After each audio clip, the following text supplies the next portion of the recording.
In terms of news, we have no news yet again, but there is still a Slice of Gaming podcast. I'm your host, Moonlight150, for the week of July 14th, 2023. Uh, just a little bit of house cleaning at the top of the hour. We do want to remind you that you can follow us on YouTube, Spotify, Apple Podcasts, Pocket Casts, Amazon Music, Google Podcasts, and Audible.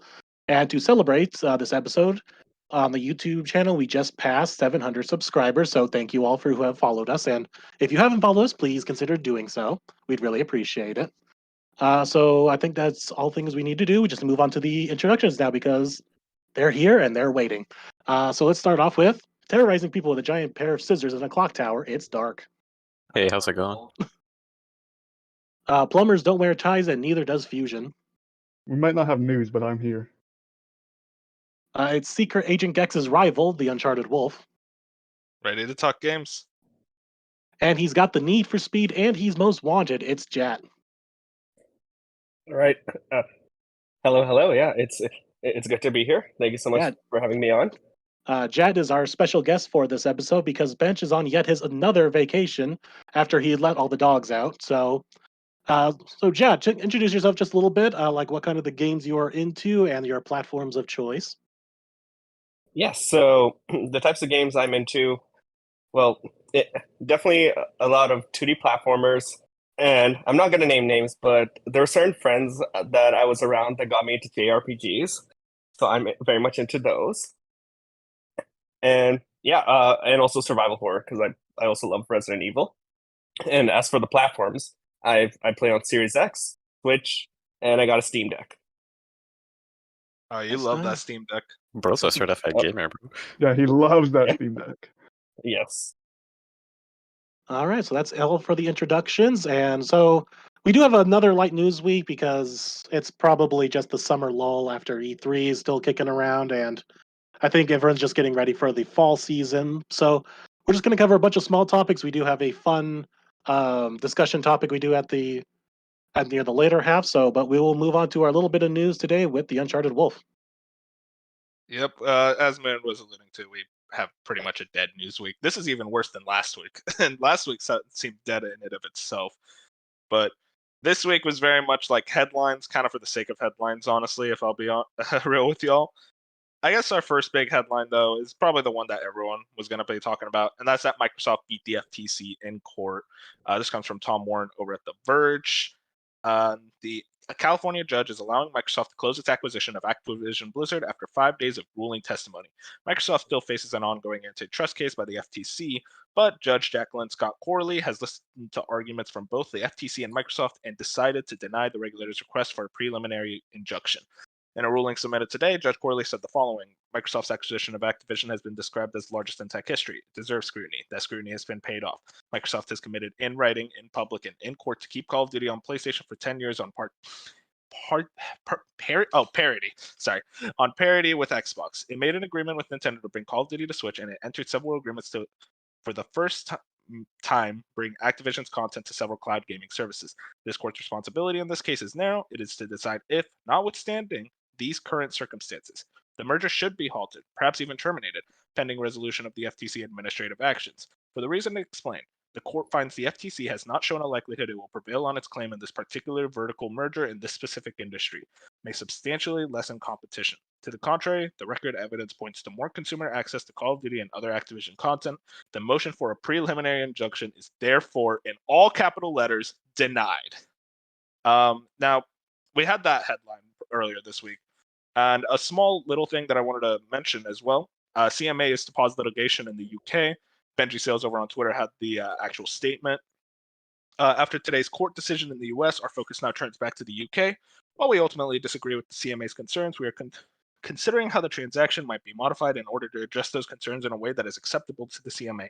In order to prioritize work on these proposals, Microsoft and Activision have agreed with the CMA that a stay of the litigation in the UK would be public interest, and the parties have made a joint submission to the Competition Appeal Tribunal to this effect. Now, all that happens, but then later on, FTC appealed.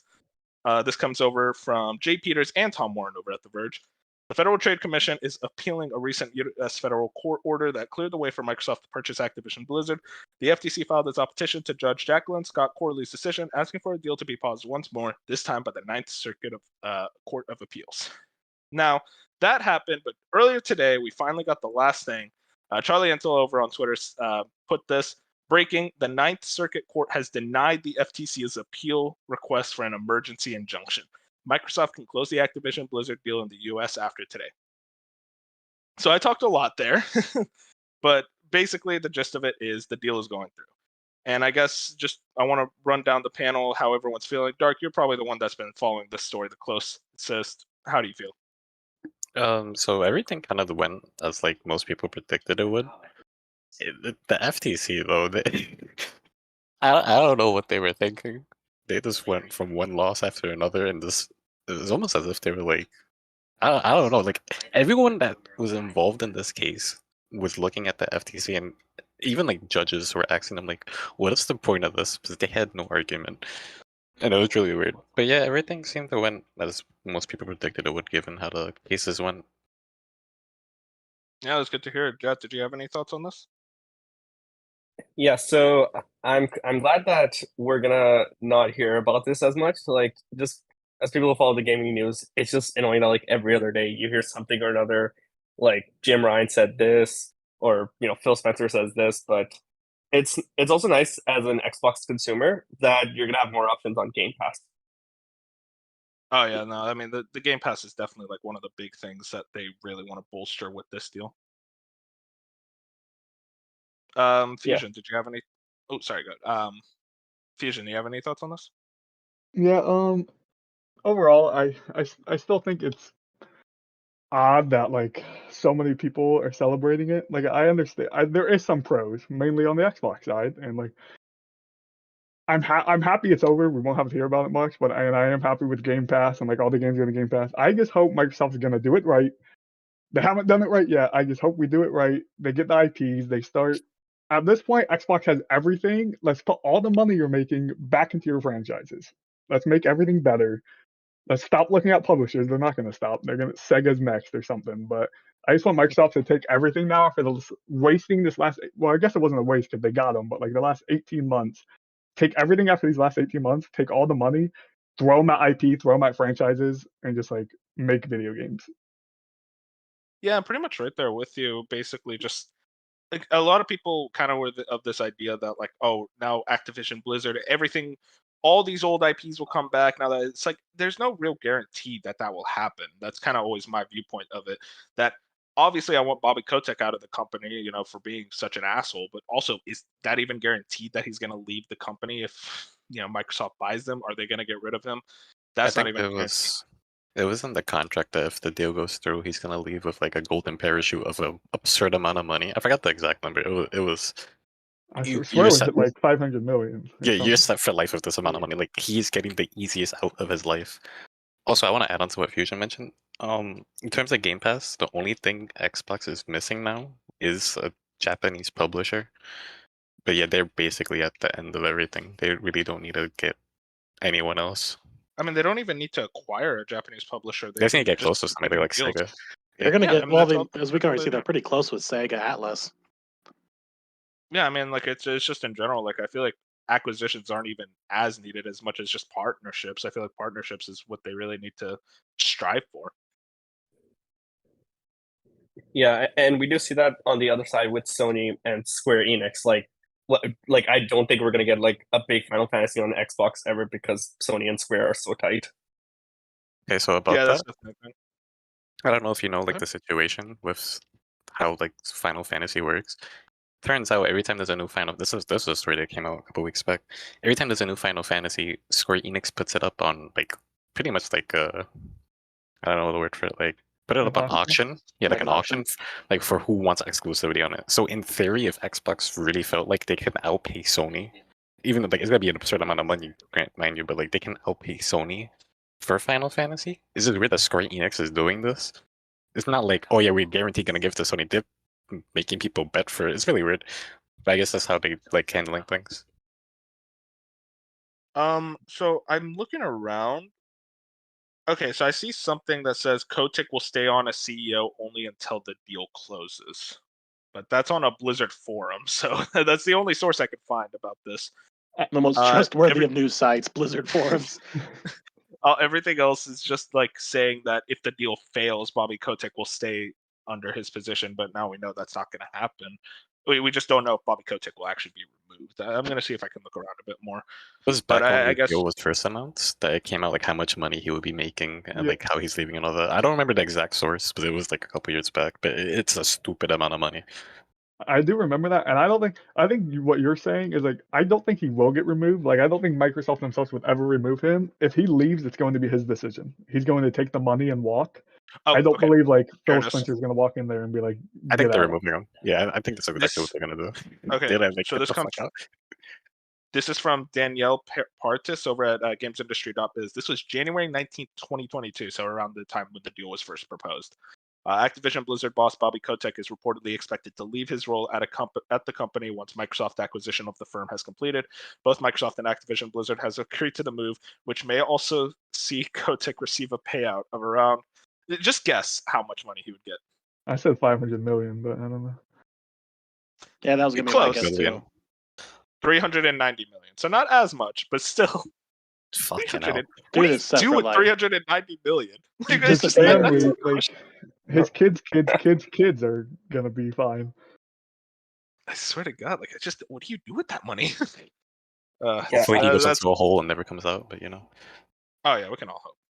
I will yeah, say, Go ahead. I will say, there's one thing where it's like, if Microsoft getting them and like all of this working together, if it changes the environment for the workers and through all the harassment and that all like, if this That's is a better positive. for every employee there, then this deal, I'm 100% for this deal. Like if it's going to make the Yeah. working conditions for all these employees there that went through all that nonsense, like I'm for it. It's just you're comparing like a $1 billion company against a $1 trillion company. Like Microsoft probably has that exact same stuff behind closed doors. Activision That's just the happened to big get okay, out. I don't know about this. Have you read I- through the stuff that was happening at Activision? I'm not saying So Activision was I very think he's bad. just saying that it's not as bad as Activision. They have Blizzard, skeletons in their clearly. closet, I'm sure, but like I don't think it's anything close to the type That's the of shit thing. that I those think people had to go through. I think Fusion's more so saying that it won't be as bad, but there's no guarantee that the environment is just immediately going to be Oh better. yeah, it's gonna Correct. take time, and like It's they going to probably take will time. have HR's got to analysis. go. HR's got to go through all that. Yeah, if HR Yeah. does their job, they should go from top to bottom. 100%. A random thing I was thinking about. Do you guys think that Microsoft is gonna like remove Call of Duty from that yearly cycle, like the annual releases? 100%. That most likely. I don't know. I want to believe they will, but like I'm also like, why? Like it's working. Like, It why- probably the- won't be right away. It'll probably be like maybe a couple of years from now. They're like, okay, now that we got all the kinks worked out, we're now all flowing together as one big company.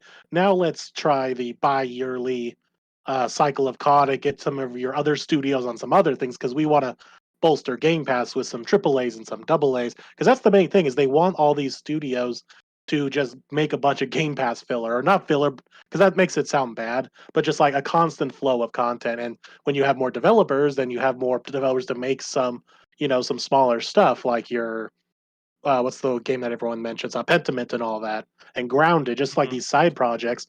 So you have your side projects once in a while, you have some bigger projects, and you can only do that when you have more developers. So you gotta, we got like 3 or 4 companies working on COD. Like take half that off and put them on some other things. Not even to the fact, like almost all of it came out that they were all working on COD. And you have some really like talented people, and they're like Toys for Bob. There's no Yeah, there's, reason like- for them to be Okay, working on Toys COD. for Bob. Here, I'm gonna say this about Toys for Bob. I keep seeing people say Toys for Bob is gonna make the Banjo game now. I just think Microsoft is just dumb when it comes to Banjo because they would have, if they were smart, they would have made a Banjo game by now, or at least Yeah. started working on one. I don't know how you have that golden opportunity where Nintendo says, "Hey, Banjo's in Smash." Everyone's excited, and Microsoft's like, "Wow, that Banjo guy, he's something else," and then just do nothing with the IP. That is insane to me. I just think they just don't have the data to say, hey, there's a real like hunger for 3D platformers, and I just don't think they've seen that. Otherwise, they probably would have because they're like, hey, we have this beloved IP already to use, but we're not doing it because we just don't think it's worth the investment. counterpoint. Here's the sales data. Look at Mario Odyssey sales, and obviously different IPs. Mario's like a juggernaut of an IP. Yeah, Mario is But like it's its own looking league. looking at that, there is still a market for family-friendly games, for games Oh, like yeah. Mario games to do well. I feel like it's just like Microsoft can build that IP. Same with Sony. They have a bunch of family-friendly IPs, and obviously Ratchet and Clank they have like doing well. But like, what's a couple more? Like bring back Sly Cooper, So stuff like that's that. possible. Like behind closed doors, they could be saying, "Hey, now that we have even some more companies, now we can start, getting a little wild with shit. It's like, what old IPs can we dig up? Oh, here's Banjo. Why don't we try that again? Maybe now that they have some more developers under the belt to throw projects at, like, hey, go make a prototype of this, see if it works. Maybe we'll start hearing about stuff like that now once they got all their shit sorted out with this merger. Not only that, another thing that I don't really see people talking about. I mean, I heard some conversations here and there. If this deal goes through, which it probably is, they're gonna own World of Warcraft, which is like the top Oh, yeah. competitor to Final Fantasy 14, which is the leading MMORPG. If you can bring that to consoles, you know how fucking insane that would be. Oh yeah. Oh, I mean, That's World of yeah. Warcraft, They gotta be they're also printing getting money. King. Yeah, exactly. Jack, Yeah. did you have any thoughts on this? Yeah, so the biggest thing I'm thinking about is that, like, kind of like what Dark was saying, like, they're going to own World of Warcraft, and they're also going to own, what is it, Call of Duty Warzone, and also Candy Crush Saga, like, because King is part of that deal. And so, yeah, they're already just making money off these, like, live service games, just getting that money each day. So now what I'm thinking is, like, if they're gonna change it up, like, I would like them to change it up and not make a COD each year. But if that's like the most profitable for them, then they'll probably stick with it. Yeah, that's my Yeah. thing. My thing is like, there in a perfect world, we get Call of Duty every 3 years or something, and the devs can work on something else. But there's not many franchises. Call of Duty's almost the only one where like you can come out every year and break records every single year, and that gives just they don't need the money, but it gives the gaming department of Microsoft so much leeway. Also, World of Warcraft, like having all these live service things that can just come out and print you money, you can take your chances on a Banjo game because you have Call of Duty every year. If every year you're like, oh, we're gonna have Call of Duty, it's going to be $1 billion every single year. You're looking at your other dev teams, and you're like, oh, you can make your chance. You can go make a Pentiment. You can go take a Hi-Fi Rush because we are making so much money from this property over here. That's why I feel like they're just going to keep pushing it out. I mean, that's the big hope is that, like, Call of Duty, honestly, you don't need a new Call of Duty every year anymore because Warzone exists. That's your moneymaker. Like, they make more than enough money through Warzone doing well that they can say, hey, you know what? It's going to be a bi-yearly franchise now. Maybe an expansion to, like, the year before's Call of Duty will happen, but, like, even then, like, I don't think it'll be that big of a, like, that Yeah, that's big of an probably the expansion. plan. I will say also, there's like the bi-yearly plan is probably in the works somewhere because there's been too much word of that going around for it not to be true. But I would assume with how many developers they have on Call of Duty currently, and they're all like on this 3-year cycle, I would assume like this Call of Duty that's coming up next, and like the next 2 or 3 are probably already in production/pre-production. So they got to get through all those first. So we're not going to see this bi-yearly cycle until this current chunk of Call of Duty that they're currently working on is probably out. So we're not looking until this bi-yearly idea comes to fruition until like 3-4 years from now, probably, unless they just decide to be gutsy about it and be like, you know what, 2 years from now we're going bi-yearly. We're gonna the 2 Call of Duties that are in pre-production right now, we're just gonna halt them. We're gonna slow them down and do something else. Keep in mind, Yeah, as part of this deal, if they were to get it, Call of Duty can't come to Game Pass till 2025. So this lines up. Oh, I forgot about that. Oh, is that? I didn't even Yeah. know that part. Yeah, Sony still has rights through 2024. So That makes sense then. Yeah, so it'll line up perfectly with that whole setup because by that point it would be 2 to 3 CODs. Yeah, it would be. So all the current CODs that are currently in production from all the companies, yeah. Jay, you were gonna say something? Oh yeah, I was just gonna ask a question. So, part of this deal is now Microsoft making a deal with Nintendo to put Call of Duty on Switch. What year do you think that's gonna happen? Switch 2, probably Hopefully like never. a year or 2. So the Game's thing gonna about that, run like ass. no, so get this. The reason why this didn't happen was because Bobby Kotick misjudged the Switch he thought it was gonna fail when they Oh, showed the dude, prototype, that's which so is good. I mean, bizarre to me. okay. But Oh no, so that's the Here's reason the why thing. he's not gonna. I think it would have been fair to be at least skeptical of the Switch. Maybe not with the prototype, but like just think about it. Like the last console was the Wii U.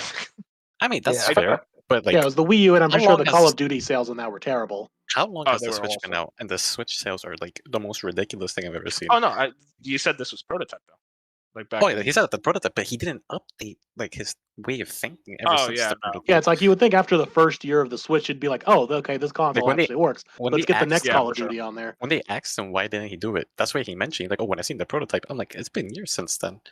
Like, there's no reason. It seemed like it's just them Yeah. being like lazy, to be honest. Last thing I want to mention with this topic before we move on. CMA, do you think everything goes well with that situation? Like, do they make an agreement? Everything works out? I think they're gonna try to make an agreement. If not, they're gonna cut ties with the UK. I don't see any way about it. Yeah, that's going to be a tough one to cut ties completely with the UK because they still have developers over there. Selling games over there is going to be a lot more difficult. Jeff Grubb, I remember, was talking about this on the podcast. It's possible that they can just like sell their games through another publisher in the UK or another company in the UK in that regard, but like that's obviously a headache in and of itself. I think they will at least make an agree. Like there will be some type of like agreement. So we know that some type of agreement has been reached, and they're going back and forth on it. The rumor is that they're selling the rights of cloud. It's something related to cloud that they're gonna sell Microsoft, which I don't think is that big of a deal. Like if that's the remedy for it, I say go for it. Yeah. Well, cloud was like a big reason for this merger. Is like they wanted to get a foothold in the cloud or the mobile cloud department. That's why they went after This Activision is because they have only this for the big UK. foothold. Oh, So okay. that's isn't that True. global? Yeah, it's only for the UK. Never mind. The CMA was very aggressive on the cloud. It was so funny. I still remember that day when the CMA blocked it. It's like, oh, probably because of Call of Duty. And then I read it. It's like, oh, because of cloud gaming. And it's like, what? Like, I could not stop laughing because just the insanity of having to listen about Call of Duty for over a year at that point. And then it's like, nah, we're blocking it because of cloud gaming. It's like, God damn it. Did we have any last thoughts on this subject, or do we want to move on? Hopefully, this is the last time we ever have to talk about it.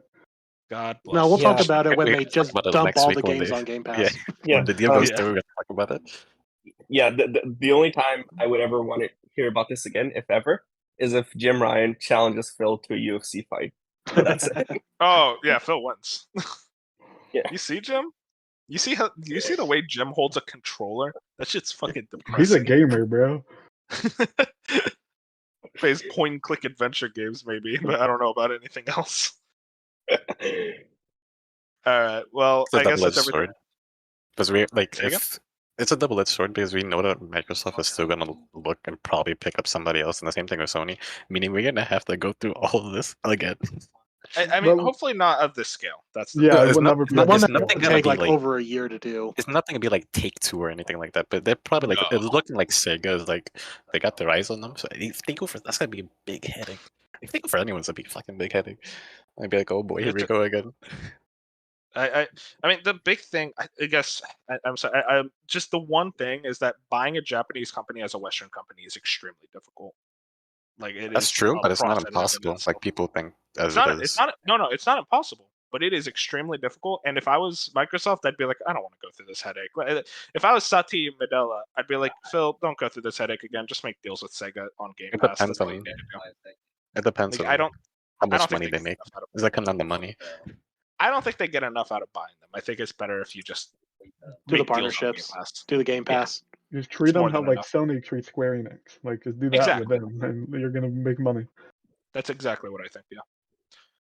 All right. Well, moving on to our next topic. Enough of FTC, Microsoft, Activision, Blizzard. Let's talk about something fun. Just a almost quick headline. EA has confirmed the Black Panther game. This comes over from Andrew Webster over at The Verge. The Verge name you're going to hear a lot this episode. I'll be honest. I got a lot of their headlines today. Another big Marvel property is being turned into a video game. This time, EA is developing what it calls an original third-person single-player Black Panther game. We don't have many other details just yet, not even a screenshot, but development is being handled by a new EA studio called Cliffhanger Games in partnership with Marvel Games. Cliffhanger is led by Kevin Stevens, who was previously studio head at Shadow of Mordor developer Monolith Productions. We are dedicated to delivering fans a definitive and authentic Black Panther experience, giving them more agency and control over their narrative than they have ever experienced in a story-driven video game. That's every fucking quote. God damn it. Stevens said in a statement. Man, you read enough headline quotes about like a new studio head starting a game. It all sounds the goddamn same, and it drives me up the wall. There's only so many words they can use. Exactly. Jet, I know you're a big Marvel guy. Do you have any thoughts on this? Yeah, so I've learned from past announcements to not get excited until you actually see the game, at least see the gameplay, because they're just talking about it, they're announcing it. We don't even know, like, because there's games that have been announced that haven't come out yet, like years ago. So Wonder Woman, that's a big one. Oh, I forgot about that. Everyone does. I mean, this is just a interesting situation, just like how often we're seeing this. Recent years, I feel like we're seeing this more than ever of not even logo reveals, just straight up saying like, yeah, we're making a game. Well, because unfortunately it's now their PR to like, hey, come work with us. Yeah, that's unfortunately what it is. But then we have to run it as news, be like, hey, this new company is making this game. Yeah. So fun fact, when they showed the trailer for Breath of the Wild 2, that was them saying, hey, we need people to work for us. Oh yeah, I wouldn't doubt it. Yeah, so it's always like trying to hire new people and talent. Yeah, hiring calls. Not Siphon Filter. Splinter Cell. I don't know why I got the two mixed up. Splinter Cell, when that got announced, was basically just a hiring announcement of them saying, hey, we really need people to work on this game. No one wants to work with Ubisoft for some reason. Shocker, I know. I guess just any last thoughts on this? Obviously, it's a very small headline. This usually would just be under our small headlines, but like I said, we're kind of running a slow news week this week. I mean, EA have done really well. Like their single player games have been like publicly taken very well. So like if this was like 5 years ago when EA announced this, I'd have no hope. But like today's EA, like I read this headline, I'm like, cool. Like I hope they nail it like they've been nailing the rest of their franchises. Yeah, we had a discussion about this recently about EA and like kind of their almost turnaround from their single player department. Now, of course, we all know what's going on with like Battlefield. They're obviously not doing too well. DICE has been having struggles with that franchise, and obviously EA Sports. Like just look at Madden's games are just not doing too hot, at least like quality wise, all that things. But I think single player wise, like we had Dead Space earlier this year, EA Originals has always been delivering. Like I'm actually pretty interested in checking out Immortals of Avium on sale because it comes out right next to Armored Core. But like still, this is like EA is very much starting to really turn around their single player division. And they have the Iron Man game. So this is their second Marvel project, right? Because Motive's making the Iron Man game. Yeah, you're right. And then I didn't realize this until I was putting it in my Game Track app. We have a lot of Marvel games coming out now. So like, of course, there's the big Spider-Man 2, but now we have this Black Panther game, the Iron Man game from EA. And does anyone remember we have that World War II Captain America game also coming out? I remember that one. From Amy Hennig. Yep. So we got a lot of Marvel coming. And that trailer, that was a teaser trailer that hit. That teaser trailer hit for me. It wasn't even a teaser trailer. It was a concept image where you just they had a little World teaser. War. No, there was like a little trailer. Oh, trailer of like a couple buildings. No, it was. You let Amy Hennig cook. You guys got to understand. Amy Hennig is one of the most disrespected developers. I am so ready to see her come out with a brand new game. Would I have preferred a non-Marvel game because I'm kind of tired of Marvel? Yes. But damn it, I know it's going to be a fucking good ass story at least. It's interesting because now we have both of these have Black Panther in them. Like we're getting old World War II era Black Panther and this Captain America game, but now we're going to have modern day Black Panther in this EA game. So it's going to be interesting to see the comparisons or the differences between these two Black Panthers. Do you know what it is? The MCU sucks right now, so they're putting all their attention in the games. Just a sad truth of the matter. Yeah, the MCU has not been doing too hot, honestly. At least, like in my opinion, Guardians 2 is good. Enough movie talk. I refuse to talk about movies here. Slice of cinema exists. No, it won't. We will never do that. See you guys in a year with that. Swear to God. I guess that's everything in relation to the Black Panther game. Next is something that I am much more passionate and excited about: the limited run game showcase. Old games. Damn right. This happened recently. So I didn't actually watch this live. I saw a lot of the headlines, and then I actually watched the whole presentation for myself. Let me tell you guys, this was a good ass showcase. Like, genuinely shocked by how like well limited run did in terms of bringing back old games, bringing back these like classics that just deserve to come back. It's a really exciting thing. It's in general. I have my criticisms of limited run, and we're gonna get into it. But I guess just real quick, did anyone else like catch the headlines showcase in general? Sylvania, baby.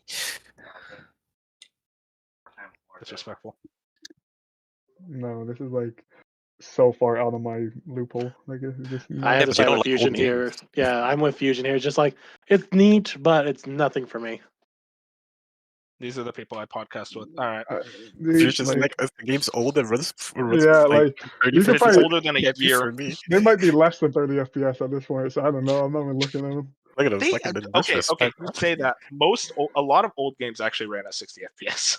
I know. And my only comment is like, I didn't realize how. Okay, you're gonna hate this.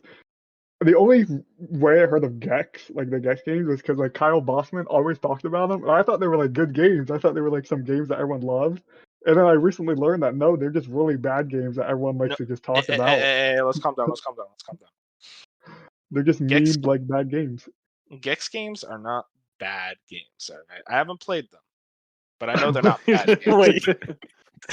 I know they're not bad. Bro games. is defending it. What the You fuck? don't understand. All right, It's a 3D platformer, he has to. That's my bag, baby. That's my shit.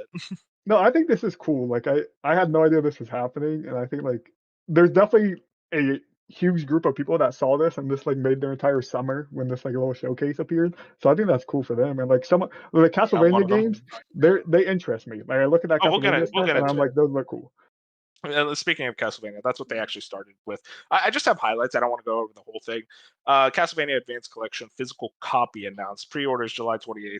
I'm extremely excited for this. They're going to have 4 covers for this thing, representing each of the Castlevania games that are on the collection. The Castlevania games being Circle of the Moon, Harmony of Dissonance, what was it?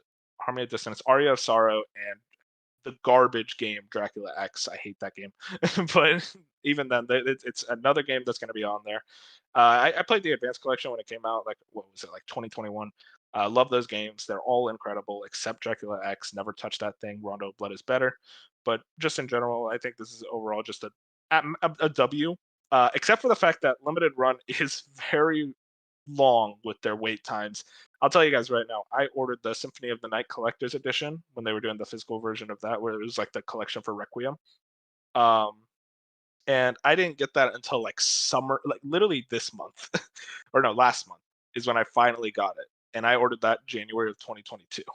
So that just kind of tells you how slow they are with their production.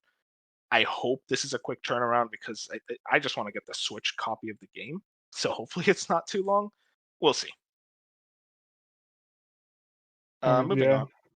Yeah, I think that's like that entire Castlevania collection, like the one that interests me out of the whole thing.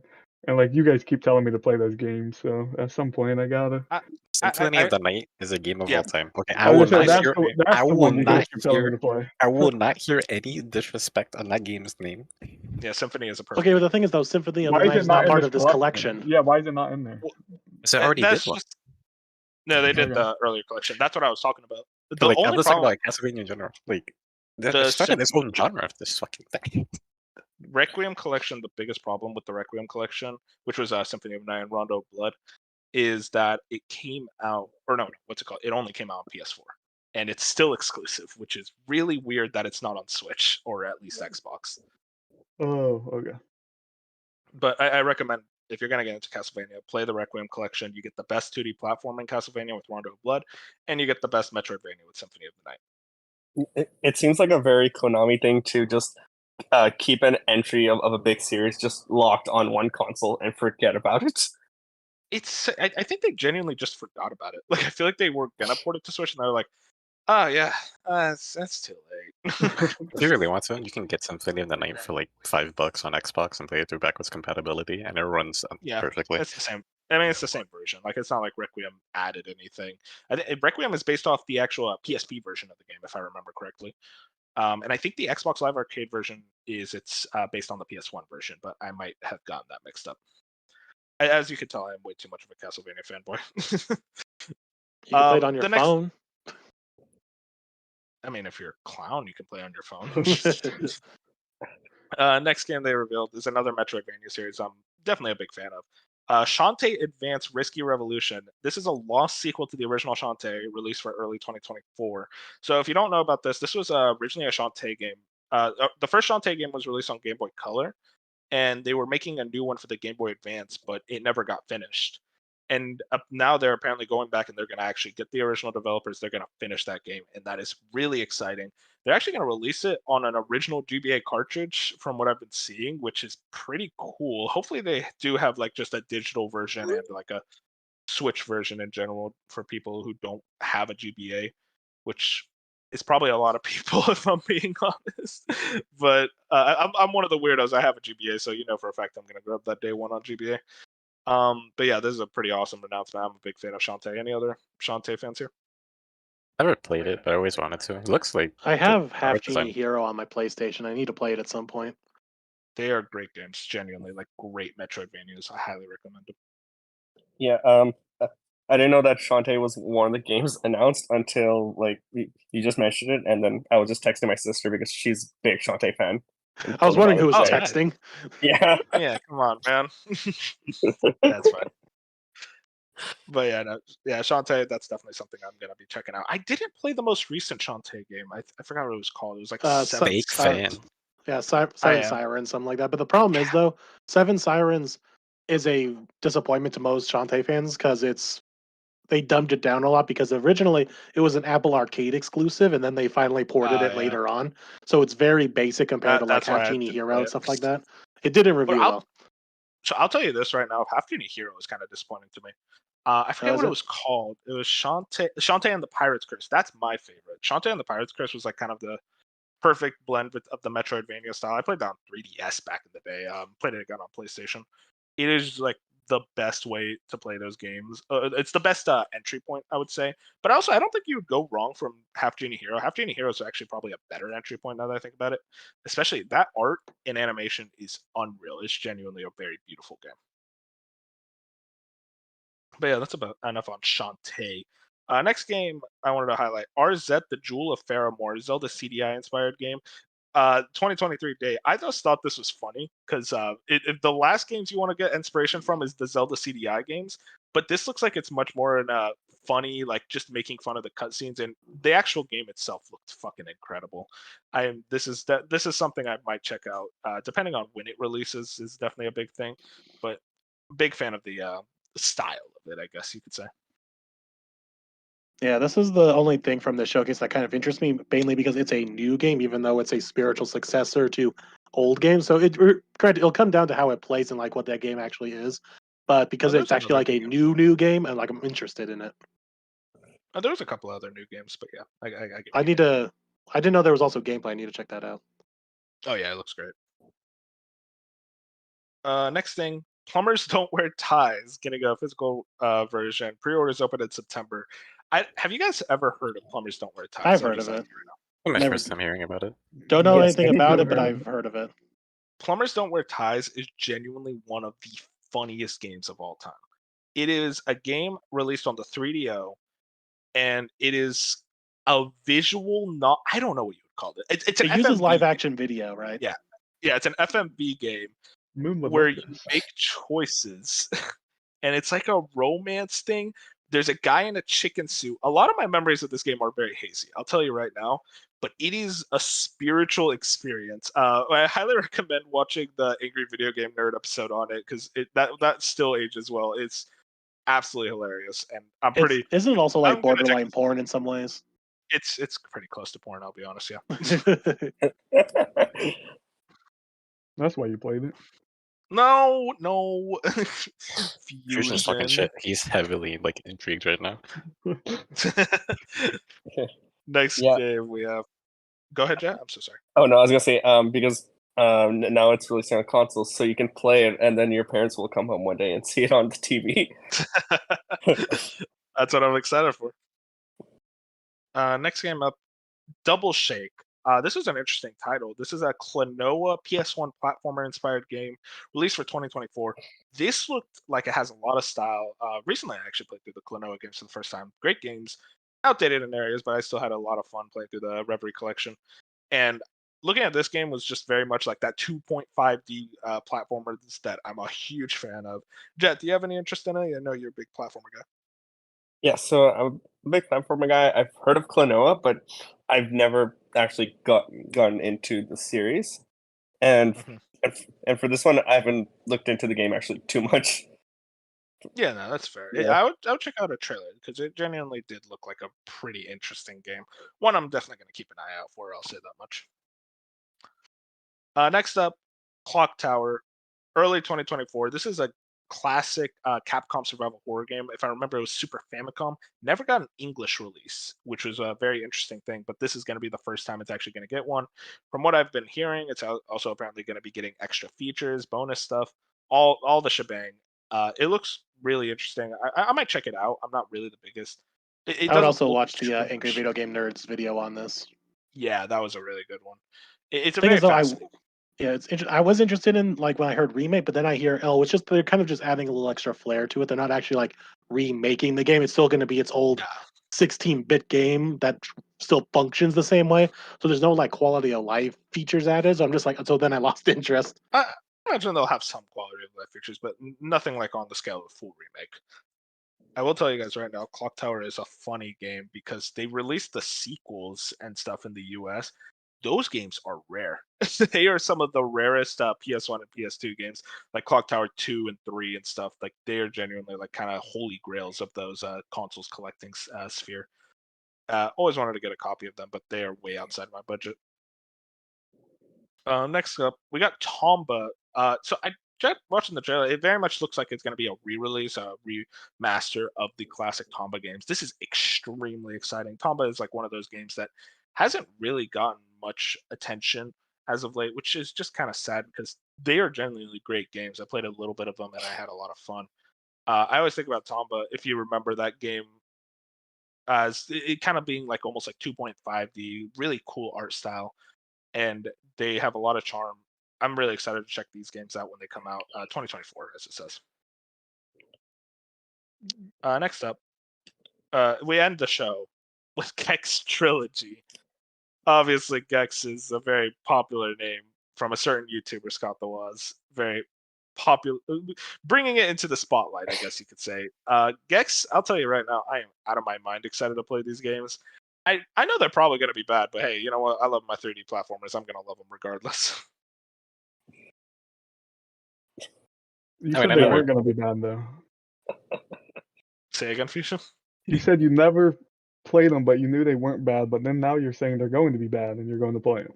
So to clarify for everybody listening, we had a little conversation before this episode started. And Wolf was defending the Gex game without having played them. Okay, here's what I'll say about Gex. He's putting on a fake look for the podcast listeners. No. Hey, listen. This is going to be a bad game that I love. To normal people who like good video games, they're going to say this game sucks. To me, a messed up human being, I'm going to say this game fucking rocks. So this is Pikmin. No, okay, listen, Fuchsia, you gotta stop. Pikmin's actually good, though. I will, bro, automatically with it. Wait, hold on, listen.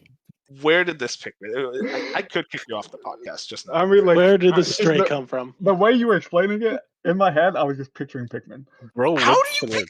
It's a good game. Pikmin's actually a good game. Let's forget I said that. Gex, I love 3D platformers too, and like I think I'd be down to play Gex. They are genuine. They look like fun enough games. I will say one thing that's going to be really funny. I cannot wait for are the dated movie references, because Gex's whole thing is that he's very much like a parody, and he parodies like movies and stuff because he surfs like TV channels and stuff. I'll tell you right now, those movie references are going to be dated as hell, and I cannot wait to hear them. I think that would be kind of cool. Did they give a release date? No date. You think it's next year? Like at all? You think it comes out next year? Yeah. I mean, I can't imagine it would be too difficult porting. I don't think it would be that long for it to come out. And like they're Gex games. It's not like we're thinking about like a NASA project here. No, so Switch 2 launched. Yo, Maybe. actually, hang The on. world deserves. It's a launch title, the premier launch title. Move over, Mario. All right. I guess that's everything for the big topics. I want to move right into our small topics. The first thing, a Need for Speed Most Wanted remake is coming. This comes from Dora Midler over at VGC. In a since-deleted social media post, which you can read below, Simone Bailey, who voiced the character in the original game, claimed that a remake is in the works and due to be released in 2024. The original post from Simone Bailey, Need for Speed Most Wanted remake is being released in 2024. Like and comment if you want to see Cross, Bean McKenzie, and his partner Simon Bailey hunt down for the Most Wanted. Man, if I was EA, I'd be fucking furious. It's like, really? That's how our game is going to get leaked? Is for someone who wants to fishing for likes on their social media? I'd be so angry. Why are like voice actors always leaking things? It's just how it is. Yeah. They're too excited. Just like stop That's telling them anything. So we saw that with Norman Reedus and DS2. I want to say something about this game. I played the original one, right? And when I played it, it was like, oh, this is an okay card game. Why are you remaking an okay card game? It's nothing unique about this game. I thought it already got remade at one point, also in like No, No, that was 2014 or something. No, that was Need for Speed Most Wanted, but it has the same name, but it's not a remake. It was just a new game with the same title. Oh my god! Oh yeah. I was gonna say, I Like- swear I played a Need for Speed Most Wanted in 2014. Yes, Yeah, right don't get me now, wrong, the 2012. game is not bad, but it's like it's just like your stereotypical card game. There's nothing unique about this game off the top of my head. I That's- can remember that stands out. That might be like a hot take because I feel like a lot of fans are really excited for Most Wanted. I'll be honest, I'm not crazy about card games. I just play. We them. want Midnight Club. Yes, I would rather have Midnight Club. Who's we? Us, society. people. Wait, that's We the the Rockstar people. game, right? Yeah, the Rockstar game. Yeah. Oh, okay, never mind. Yeah, we want Midnight. Look Club. at this fucking hater. I'm a Rockstar stan. Okay, if you tell me if it's Rockstar, I'm Dude, in. Midnight Club was very Midnight good Club was back in the good. day. Anything But Rockstar even that, touches is gold. that wouldn't need a remake. Just like remaster. Oh yeah. I was mostly kidding because I don't play racing games. But like, if you're gonna like, I find there's never been a time where like car games get remade and people are like excited. Like no one cares about this. Yeah, they remastered Hot Pursuit. I don't think anyone was hyped or anything. Yeah, like, No one was hyped. Twisted Metal is the closest you're getting to someone like caring, and that's just because like people just loved Twisted Metal for no reason back in the day. Yo, Twisted all Metal. that hope for Twisted Metal is gonna die when that TV show comes out. I swear to God, Twisted Metal is like the greatest gaslighting campaign of all time. There are people that really love Twisted Metal. I'm like, guys, was it that good? Like, I don't believe you. I'll play them. Don't worry. Like, if I don't, I'll go back to those old games. But I'm just like very curious. Like, They're what is into it it about because Twisted Metal? they were small kids when they came out, and it was one of their first introduction to more mature themes and games and whatnot. I can So see they that. remember it fondly for that reason. It's so weird because it's like Twisted Metal. They rebooted it back in the PS3 era. It was like Twisted Metal is back. Everyone's like, yes, and it sold like shit. They were like, I bought it though. maybe.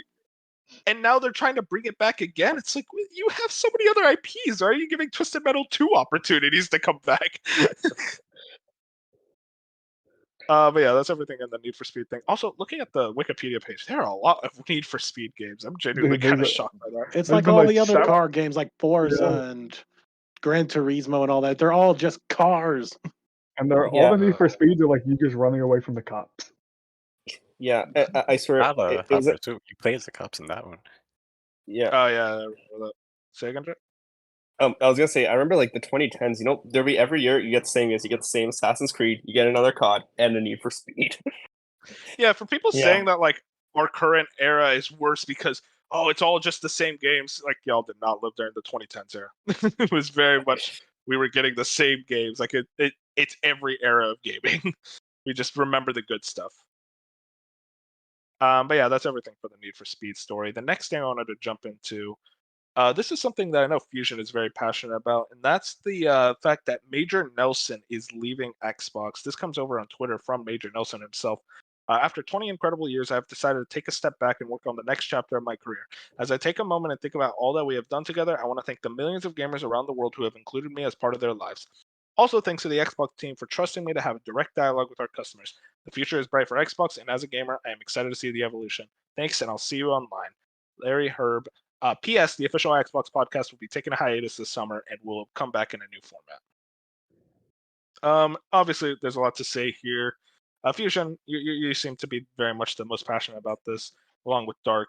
Before he starts like accusing me of playing favorites, just gonna say that right now, Dark. But Fusion, you go ahead first. Yeah, this kind of ruined my Friday. Like I was having a good Friday, and this came out. I don't know. I just love like if there's one person on Xbox where I've thought about Xbox for the last like 2 decades. Every time I think of Xbox, I've always thought of like Major Nelson, and like he was on every time you bring up your Xbox dashboard, he was on there. His show was on there.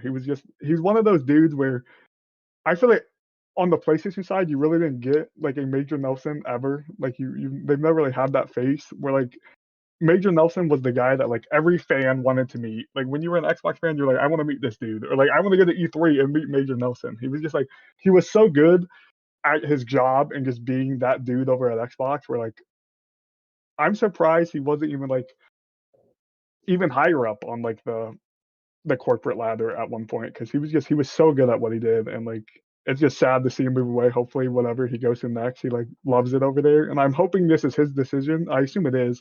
I assume like there's no one at Xbox moving him out, but like it definitely sucks that he's gonna move on. But like I said, hopefully he's moving to like something better in life. Dark, you got any thoughts on this? Yeah, it's really. I agree with Fusion. It's pretty sad news. Like I can speak for a lot of people. Like in my age group, right? I'm in my early 20s. We spend our entire, especially if you're on Xbox, we spend your entire life like seeing this dude everywhere, and an Xbox is really weird. Him being like, "Yeah, I'm not gonna be here anymore."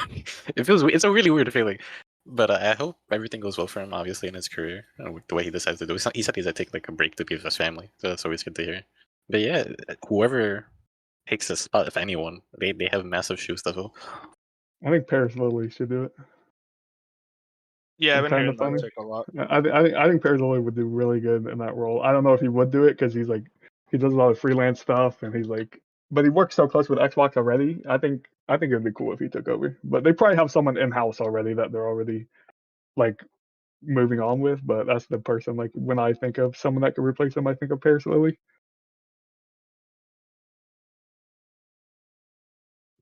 Yeah, I guess that's pretty much my viewpoint as well. Like the idea of Paris Lily joining would be great, but I don't know if it would be a guarantee. Yeah, I have like I don't. I'm not even 50% sure he would join. Like I think they have someone else completely like already behind the scenes, or someone who probably worked close with Major Nelson. Because I haven't watched his podcast lately, or haven't loaded up the Xbox to see his show, so I don't know like how that's all been running. I just like know him from the past, like I said, the past decade. It's like you just always turn the Xbox on, like Dirk was talking about, and you always saw his face. Like you thought of like when I thought of Xbox, that's what I thought of. Now people think of Xbox as like Phil Spencer, just because like he's always in the news, but it will be interesting to see. Yeah, I guess Major Nelson also kind of filled that role that like a lot of the people at PlayStation very much used to fill, like stuff like Sean Layden, Sid Schumann, the outward faces. Now with PlayStation, I swear all I see is Jim Ryan. Every day, it's I wish Jim Ryan Herman and his Hulse. damn cats. Herman Hulse should get more screen time. I love that dude. He just Herman Hulse. doesn't. I think it's weird. I feel like he needs to appear more. Like he appeared a lot in the 2020 showcases, but then he kind of just went off the grid and only speaks in like random interviews. Yeah, because he's like every time Herman Hulse talks, I'm like, you should have Jim Ryan's job. Like Oh, that should be you. 1,000%. Like Jim Ryan cannot speak. Yeah, like I feel like if Herman Hulse was over there, like Phil Spencer, like everyone loves Phil Spencer, and I feel like everyone would love Herman Hulse. And then that, like Sean Layden was awesome, like you said. So Yeah, Sean Layden was great. But yeah, that's everything in regards to that. Any other thoughts, or are we all good? This is where we slip in as the next premier Xbox podcast. No. If anybody at Xbox is listening, I would love to have an opportunity. Thank you very much. Dark's a freelancer, and you can have him actually. So Yeah, fuck you too, Fusion. But hit me up whatever. We have any hit us up. We have too many Sony ponies on this podcast to be able to be Xbox. For real. Yeah. Moving on to our last news story of the week. An enhanced version of The Last of Us 2 is in the works, composer reportedly says. Comes from Tom Ivan over at VGC.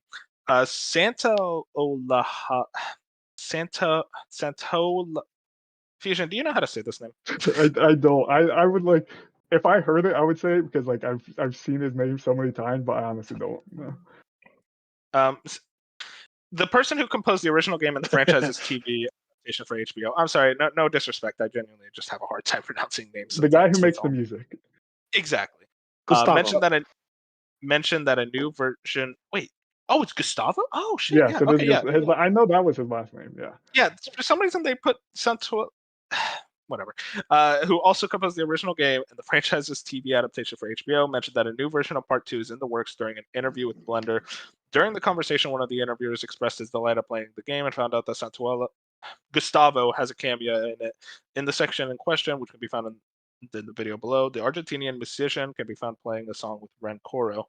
According to Spanish language website Vandal, Gustavo then revealed a new version of the game is in the works in which players will be able to make him play certain tracks before adding that he wasn't allowed to reveal any more information. You weren't allowed to reveal the other information. What is with this? Why does this keep happening? Maybe I think it was more of just like he was doing some random interview where he's like, "This is no one's ever gonna see this." Like he was doing some interview where he's like, "No gamer is like gonna look at this," and they always find it. Like there's always one. I remember seeing this at like 11 something last night. Some random Twitter posted it, and I was like, "Oh, like this probably." I doubt this gets picked up. The minute I woke up the next day, every like big Twitter account posted it. I was like, "Okay, they're just riding with it now." Yeah, and that's what also happened with Tears of the Kingdom back when we knew nothing about that game. These Spanish voice actors for like Rivali or something like that leaked that like we already done our recording for the game. And so everyone was like, "Oh, so it's farther along than we thought." That's not much of a leak in comparison to like saying, "Yeah, a new version of the game is coming." Like, shut up! What are you saying? Yeah. So shortly after, oh my bad, you can. Oh no, I was gonna say, like, don't these guys have NDAs they sign? Yeah, then they get in big trouble for doing this. Like, I just don't get. If I was a gaming company, I'm sorry, Dark, just real quick. If I was Sony, I'd be like, we are not telling any composers or any voice actors shit. They will get the lines and we just leave. It's ridiculous.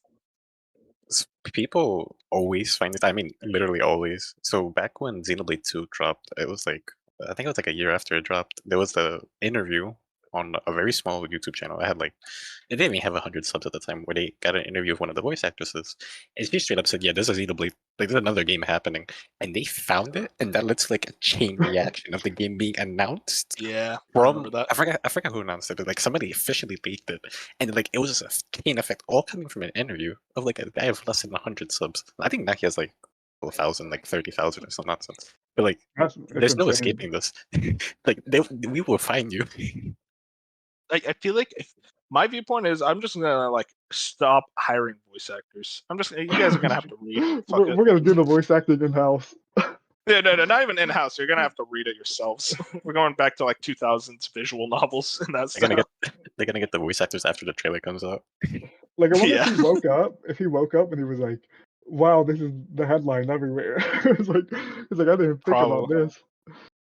I guess enough talking about the actual leak. Maybe we should talk about the enhanced edition. Fusion, I know you're a very big Last of Us fan. What do you think about this news? I've always like I've been expecting it. Like I've been prepared to just like buy it. I've been thinking it's been in the works for like ever. There was like no way. It was like at the time, I'm pretty sure, wasn't it the fastest selling PlayStation 4 game of all time at the time? Like it sold like crazy. Yeah, like. And it doesn't have a PS5 version. Granted, to people like Dark that will say the PS4 version runs fine on PS5. It does. It's 60 FPS. Mid called you up specifically. But but like it does. I haven't played it on the PS5 personally, but I've heard it plays great on the PS5. Now, I am selfish and I would like a little updated, like graphically something. If they're going to go the way where like if they're adding this type of thing where like you can go up to him and have him play music, I think it could be in the more director's cut vein of like Ghost or Death Stranding, where they actually add some stuff, which would The Last of Us Part 1 remake didn't add anything. So like maybe they're learning from that and they're like, okay, we're gonna add some content to this game, which I would be thrilled if 3 years later they added anything. Okay, so counterpoint. If they were to add anything, they could have added an update to the game. if it was a substantial thing, they could have added an expansion. but There is no reason for you to be re-releasing a game. We also this. don't know how it's going to work with the upgrade, for people who own it. Yeah, there is no. Yeah, but what the we upgrade do know, path should be simple. Hopefully, there is since no we know- reason for them to be upgrading a game like this. Because for some games that makes sense, like for fighting games, like a year after the fighting game comes out, they re-release it, but they'll give you all the DLC characters. That makes sense. That when new players come in, they have everything. This is not that type of game. I don't know why they're fucking milking the shit out of The Last of Us. Counterpoint.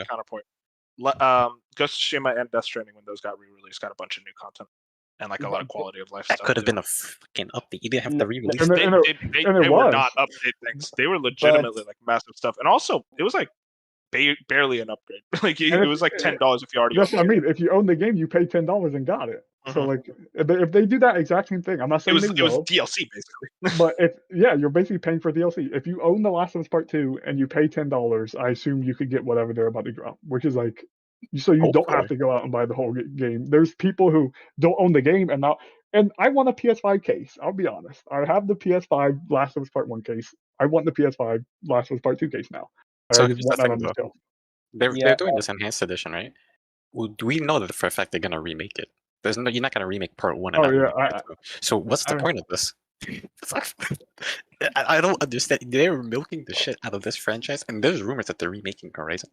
That's the equivalent of Nintendo remaking Breath of the Wild.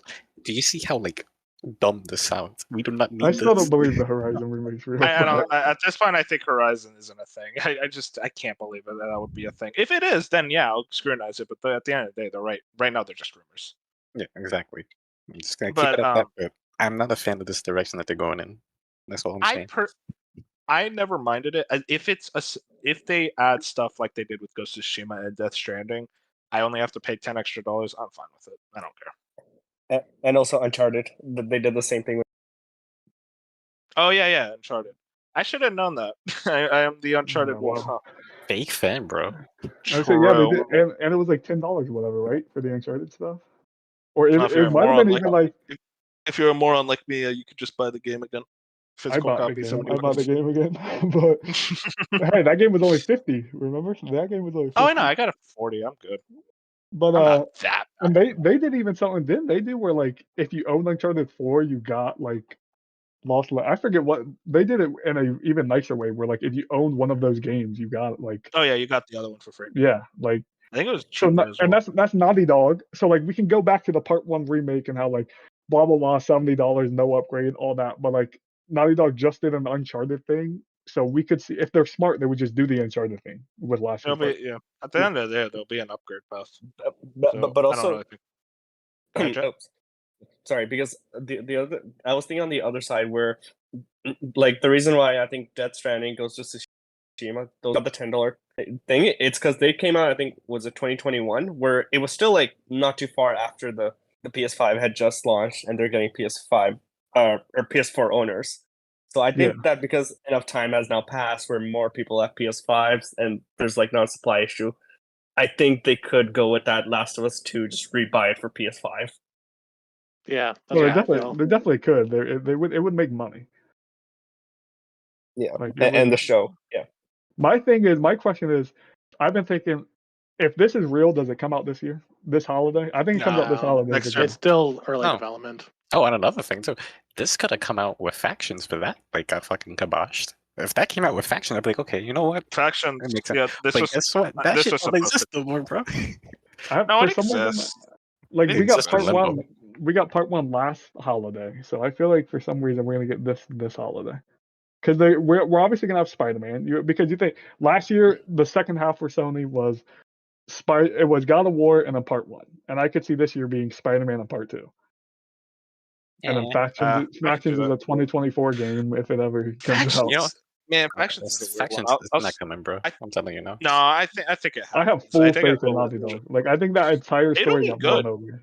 Like, I think Factions will be a good game. I'll say that because Factions 1, people disrespect it. Factions 1 is fucking awesome. It is so much fun. Uncharted's multiplayers, Uncharted 3 multiplayer, yo, that was my shit. I played that for way too many hours. Hey, Naughty Dog knows how to make multiplayer. True. Jet, did you say something? I forget if I cut you off. Oh, no. Or if I did, I forgot. But yeah. It's okay. It's okay. Oh, I guess yeah. that's everything. Oh, go ahead. Oh, sorry, I just remembered. It was just back to that Horizon thing, like the Horizon remake. As dumb as it sounds, they did the same for Last of Us with the show. So and the Horizon show is also coming out. So I could see that happening. I think I said that before. I could see that exactly where like if the It could Horizon happen. remake is real, it's because of the show. Like point Yeah. blank, if the Horizon remake is real, it's because it's gonna release next to the show. Yo, just I think hate- of all the other games that could have gotten this treatment that people I hate enjoy and would movies. pop off. My Hey, thing hang though, on. I look, You know how like Like Horizon. people I pop agree. off I over agree with you. Bloodborne, bro? I agree with Go you, ahead, but like Guerrilla making Horizon does not stop anyone from making Bloodborne. Like if Guerrilla in-house is making a Horizon remake, Yeah. like same with Naughty Dog making the Last of Us remake, that didn't take any resources away from anyone. Like they were just doing what they wanted to do. Like the Last of Us remake didn't stop From Software from making a dang Bloodborne. Exactly. Like that's not how it works in the industry. So like I understand where people are like the resources should go elsewhere, but that's not how it works. Your resources I'll don't tell you- just vanish. I'll tell you guys right now, like the Bloodborne thing, it's From Software. That's what's like stopping That's them. all From it is. Software That's has exactly too much on their plate. They don't want to work on Bloodborne again. They're like, listen, we're working on Armored Core, Elden Ring DLC, probably whatever the next thing after Elden Ring is. They don't have enough time for Bloodborne stuff. Dark Souls 4, baby. Like That Dark Sony Souls would 4, that love to does not make count. Bloodborne remake. Like Sony would love to have Bloodborne out there, and From Software's Yeah. probably just like we can't right now, and they're not Exactly. going to give any like PlayStation team like It's the as simple as rights yeah, to make exactly. it. Like they're not going to be like, But yeah, you can make I it for bet us. you that Sony was like, oh well, maybe we can have Bluepoint doing it. From Software, like, no. Yeah, that's what they probably said. No. Yeah, I don't that's think, just as simple as that. they don't have a choice because Sony owns the IP. Just so I mean, if yeah, they really but want you it, they can give it to anybody. Sony does own the IP, but I feel like I feel like They there's still still need something very there, much like like verbally or written something, agreement. where you just don't do it. You know what I mean? Like I Sony's not don't just think like so. From Software, They own the we IP. love they you, have full and we're just control. gonna walk away. I mean, maybe conspiracy. Maybe they tried to remake Bloodborne and like From just wasn't doing it, so they made Bluepoint work on Demon Souls to prove a point. They're like, look what Bluepoint could do for your games, and now we'll get it in a couple years. Who knows? Liza P sweeps anyways. Who cares? Next month or 2 months from now, I guess. You don't gotta disrespect Bloodborne like that. All right. I really want to play Bloodborne, but I just haven't gotten to One it. of the greatest Why games don't of you all play time. Bloodborne, bro? Well, it's 30 Oh. FPS. 20, probably too old 20 at in this some point. areas. Like I could just Yeah. wait at this point. It's 8 years old. God, You're when I gonna be tell you waiting that- for a long time. That game is a fucking masterpiece. I played a little bit of it like last month or something because I'm like, I need something good after playing Final Fantasy 16. I'm joking. But man, I mean, you when I spit it, tell you, I call him Bloodborne, bench. Bloodborne's on another level. Like that's all I'll say. I mean, on that list of the top 100 games, it was like number 4. So like I know, like it's Yeah. beloved, and it's like And it was too low. I've talked to many people where it's like it's their favorite game of all time. Like so, I know. It's I in know my what's up top 10. But yeah, I guess that's pretty much everything in relation to the Last of Us story. That's everything in relation to news in general, actually.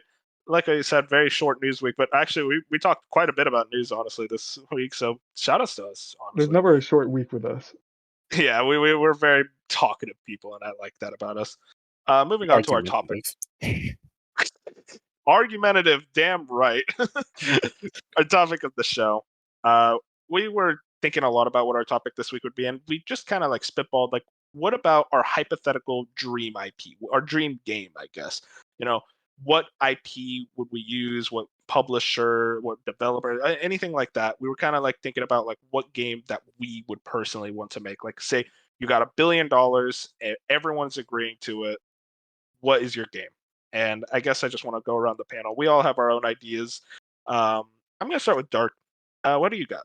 All right, so I got 2 games. Is that okay if I mention before we go what events? No. Go one at a time. Okay, so my first game is it's not too crazy of an idea, but it is possible for them to do this. I just don't believe they will. I would like for Final Fantasy. I would like Yoko Taro to have, like mainline of Final Fantasy. His vision and his I don't even know how to describe it. Like the shit that he does is so unique and incredible. This storytelling is incredible. You can't really explain Yoko There's no way to Taro's explain. You storytelling. just know what I'm talking about. You need to play near games to understand. How Let Yoko him do Taro a Final tells the story. Fantasy, and it'll be a fucking masterpiece. I have no doubt in my mind. Just give him full control. Just give him the fucking money. He'll make shit pop off. I was I gonna ask who that 100% agree. was. So. You don't know who Yoko Yoko Taro is? No, I honestly didn't. But He's the creator of Drakengard Nier. and Nier. okay. Yeah, if you When I haven't told played Fusion, Nier, you gotta play Nier I Automata. have not played Just- Nier. I have. You if gotta you play haven't Nier played Automata. Automata or Replicant, play those games. They're genuine don't- masterpieces. What did Don't they be play like like? What Moon kind of and game? not do the extra endings that you need to do for the full story. Don't just beat the game once and give up on it. Like Is it- Is Moon it like an did. action game? Like A an hack and action slash. game? Yeah, it's an Okay. action game. Yes, it's hack and slash. The But they're gameplay's not very the selling point though. Yeah, it's not the something. It's very much the story, and he does love doing multiple endings. Why does he love doing that? I don't know. But you do have to get like the canon endings, and the way that he tells stories, it's so like compelling and breathtaking. It's incredible. I would love to see him mainline a Final Fantasy, because we will probably get something that can't be replaced. Yeah, no, I mean, I'm pretty much right there with you. I genuinely love Yoko Taro and his work. I guess I get mainline a Final Fantasy. Like, do you think that would be like the bet? Like, how would that just be new IP at that point? Because I feel like at that point he would just be basically saying like So it would be Final Yoko Taro's Fantasy- game and then put chocobos. Yes, Final Fantasy has some like core elements that like always has summons. Most of it's not all the games, but a lot of the games do like revolve around crystals and stuff. He can take those elements and keep it tied down to Final. Like he won't go crazy like how he does with Nier, but like let him mess around with that universe, those like ideas and stuff, and I think you see something incredible. I'd be down for it. Yeah. Fusion, what do you got for me? So are we going back through with another one?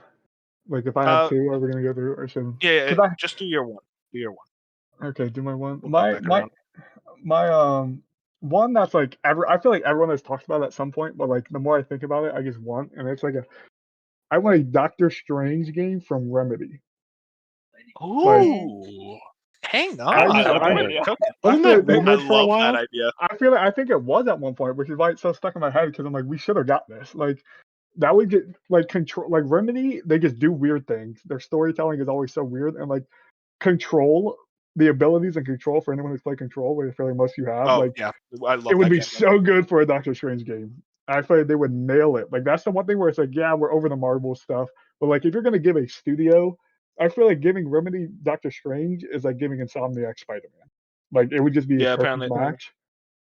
There was a news story earlier this year that Remedy is reportedly working on a Doctor Yeah, that's Strange. I'm pretty sure because I remember even like multiple years ago when like other podcasts would do this bit where like they would talk about Remedy and like Doctor Strange and talk about like they would just it's been in the works forever. That's why I had another one I'll talk about later because I was like I feel like everyone's heard this dream game at some point, but the more you think about it, it just makes it's so good. It's like the perfect fit for both of those things. I love that idea so much. How do you think they would do the storytelling? Do you think they would go kind of more in an MCU route, like maybe not go as crazy as Remedy games usually do, or are they like, "Fuck it, we're Remedy, we're gonna do our thing"? Dude, I wish I would. It'd be interesting to see what Marvel would allow them to do because I wish they would just go crazy, like with all the time Same. warping stuff, and like just go full in on like the weirdness of Doctor Strange, and like even I kind of wish they would do like the darkness of like Doctor Strange and like the dark magic and Yeah. all that. Like I think it would be so cool. You can have Mephisto be the main villain and have probably like take Doctor Strange's Yeah, soul or like something. they could do something crazy. Hopefully that rumor, like hopefully like 2 years from now, they actually announce it, and I want to do that rumor from 2023. Yeah, no, I'm into that idea. Jet, you're next. What you got for me? All right, so you guys may have heard of this pretty big franchise, a lot of shows and movies, Scooby Doo. He's cooking. Wait a minute. Wait, Thank God. What you got? Yeah, so I think that Tribute Games, the developers of Teenage Mutant Ninja Turtles: Shredder's Revenge, if they made a beat 'em up based on Holy Scooby shit. Doo, that would go so hard. Yeah. I'm in. Wait, this sounds I'm in. great. Can I play? I can play a Shaggy, Scooby, Fred, Velma, Daphne. Oh my God. the whole crew, the Yes. van. You could play as the van. Yeah. The band. Scrappy. Yeah, Scrap. and Yeah, we don't talk The about Scrappy's the bro. final boss. yeah, the bonus unlockable after you beat it, it's like Batman or something. Yeah. Dude, that's Dude, another that's thing. an Batman is like a amazing idea. canon character in Scooby-Doo. Oh yeah, no. There's a lot of like random DC characters that are canon in the Scooby-Doo universe. Because it Scooby-Doo was not random. is It's so they're owned by DC. That's why. Oh yeah, no, that's why I said it's kind of random when you think about it. It's like, why is Batman hanging out with Scooby-Doo? Like that type of feeling. I love that idea. I genuinely do. Scooby-Oo is like one of those like IPs that I still love, like from my childhood. That I still think about. It's like I do love Scooby-Doo, right there with like Tom and Jerry. You know. I mean, you know what else would be pretty cool? To let What? Capcom mess around with Scooby-Doo, like a RER or stuff. That would be crazy. Oh yeah. Oh my No, god. don't do that. Hang on. No, that's like we're getting into territory of like that Winnie the Pooh horror movie. I hate that shit. Where it's like, that's what if we what what if we Scooby-Doo took is, this though. guys, what if we took this children's IP and made it scary? It's like, shut up. I'm so That was fucking movie, sick of movie of the that. year last year. I'm not sure if you guys read It it, but came out there's a this year. really. Oh, that was this year? Oh god. Yeah. I'm not sure if you swear guys that read was it, last year. but Jim Lee, who's a very prolific and very amazing storyteller in DC, he wrote a comic series. I forgot what it was called, but it's pretty much it's Scooby Doo, but it's like post-apocalyptic, and Yeah, it's it's fucking incredible. post-apocalyptic Scooby-Doo. Oh yeah, I wrote about that. And it is incredible. Scooby Doo can work in adult setting. Well, not adult, but like violent settings, like an More RE horror. horror-esque setting, I Yeah. guess. I mean, Zombie Island, that shit scarred me as a kid. Yeah. If you watch that movie, man. Oh yeah. Yeah. Also, very quickly, Mickey Mouse is entering public domain next year. So we'll see They're what comes not out of gonna that. let that go through. Disney's gonna stop that. I bet you. No. No, well, You the can't stop original public domain. version, black and white version of Steamboat Willie will be going into the public domain. The colored version of Mickey Mouse isn't going to be coming for like another 10 years to the public domain. Gotcha. The original Batman is going to be entering it soon too. Oh, that's cool. It's terrifying because of what they're doing with these IPs. And just don't do that fucking Winnie the Pooh horror shit. Like, what if he was scary? Just shut up, man. Leave the fucking Did you children's watch IPs it? alone. Yeah, I watched like a fucking person reviewing it and like go through the whole movie, and genuinely, I was so angry the whole You were time. I'm like, low-key stop scared though. stop messing with these freaking IPs. Nobody likes this shit. I'm sick of it. Man, what you got for me? Get me in a good mood again. Okay, so it's really all I could come up with because we had this conversation, I think, at some other point, either with Game Mess or something, but I kind of stuck with it. Granted, a game similar to it already exists, but we can do better. So I want to get I can't remember their name. The Fire Emblem devs, Intelligent, right? Or Intelligent Intelligent Systems? systems. Yeah. All right. Get Intelligent Systems, get them on a turn-based tactical Pokemon game, and you're set. Hang on. That could work. And, Pokemon and instead of Conquest. sword beats axe and all that, instead of that, you just have their types. So you have to build a team of types to get through a horde of enemies. You have to use type advantages. I feel like that's just Pokemon Conquest. I know, that's why I said there's Pokemon Conquest. Granted, I haven't played Pokemon it. I want to Conquest play it at some is point. Incredible. So I need to play that Yeah. and see how. Sorry, go ahead. I was just gonna say I just need to play that and see like how much did they actually already do this, and like can we build this and make it better with like today's like Fire Emblem kind of blueprint that we have going. Yeah, I was just gonna ask, would there be permadeath in this Pokemon Yes. game? It's called Nuzlocke mode. Yeah, that sounds like an awesome idea. I'm so for that. Do you think it would have an actual story, or would it just? I mean, you could add some there is the Pokemon Wars. That is a canon event. He could probably place it in there. That'd be so funny to think about. But I don't know. It is kind of the weird aspect of it because there's usually like in those kind of games you have like the leader, the general, or whatever, and they're being tactical and organizing everybody. Like now you just have a bunch of random animals running around killing each other. It's like I guess there could be trainers or humans like human squad leaders, I guess. Kind of like commanders. Kind of like in Fire Emblem. I mean, we already breaking the Pokemon formula with Legends Arceus. Why not break it again for a tactical game? I'm so down for that. I'll play the fuck out of that game. What's it called? I guess I'm gonna move on to me. This is probably one of the most like common like dream IP suggestions. I don't care. I gotta talk about it. From Software making a Castlevania game. that is a game that if it got announced, I would probably die on the spot of excitement. From Software, easily my favorite developer in this current day and age right now. And then Castlevania, one of my all-time favorite IPs. Obviously, we have the Castlevania game that's been rumored forever. We know that's probably going to get revealed soon. But like the idea of From Software, creators of Bloodborne, one of my favorite games of all time, and Elden Ring, another one of my favorite games of all time. Just have them making a Castlevania game. I mean, we know they could do gothic horror with Bloodborne. Do that in a Castlevania setting with Castlevania's lore, characters, everything that I love about that series. Let me play as like Richter Belmont, Alucard, Simon.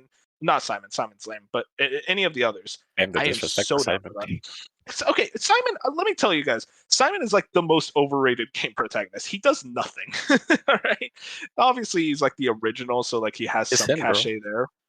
He is not him. Like, dude, you want to talk about who's him? Richter. Richter's a fucking badass. Alucard dude. is, so, No, they're both bad. Who said two legends can't coexist? All right.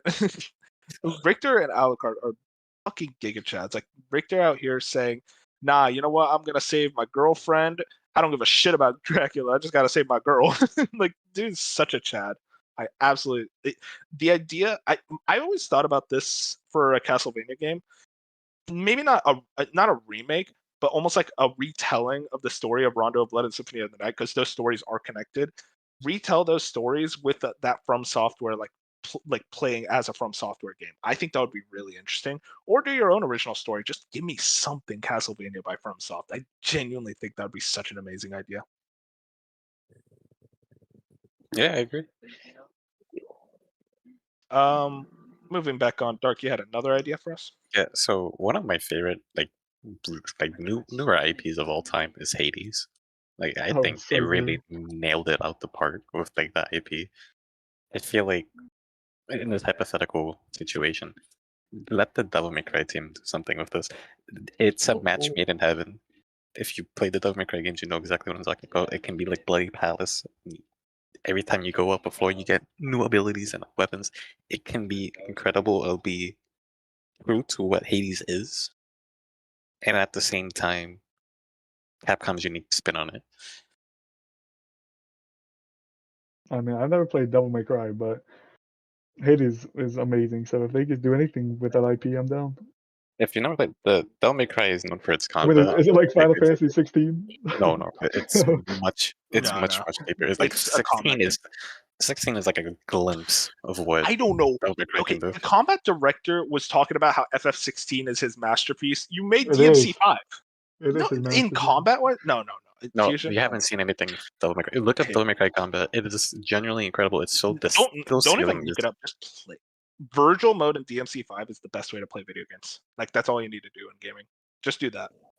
Hades on this team. So it'd be like a match made in heaven.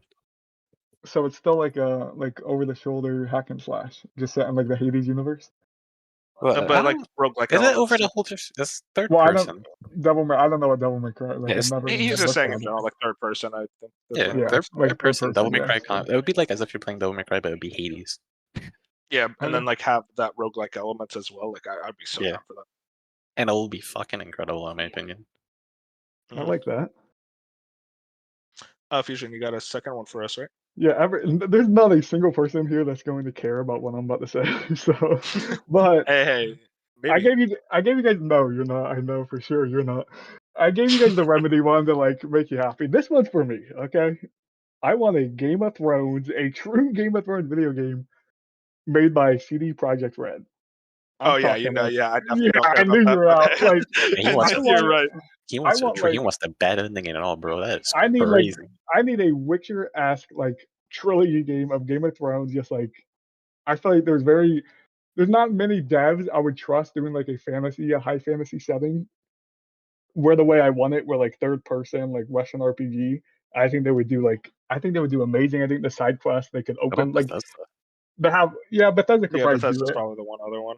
But I want like the way CD Projekt Red does side quests, and it's just like they have so much book criteria from the Song of Ice and Fire, where like George R. R. Martin could just give them so much. Kind of like they nailed the Witcher books because they stayed so close to actual like criteria of the books, and they just expanded on it. And I think they would do just perfect with Game of Thrones. And like a very deep cut that no one is gonna know here probably, I assume, is there's this group called the Oh Hellos. They're a band, and they do like this old timey like fantasy-esque music, and I think they would be perfect to also throw into that video game. Like I'm saying, no one would care about this unless you're a Game of Thrones fan. I think everyone would care about that. I mean, feel like I feel like it would be big. If it's done properly, it'll be a big deal. That's what I mean. Like Yeah. sales wise, it would be huge. But I meant like here, like the like I know how Yeah, you guys feel about CD. I know how you guys feel about CD Projekt Red, and like I don't think anyone here has watched Game of Thrones but me. Well, no, it's more so how I feel. I think yeah, it's more him, and I love he CD talks loudly about it.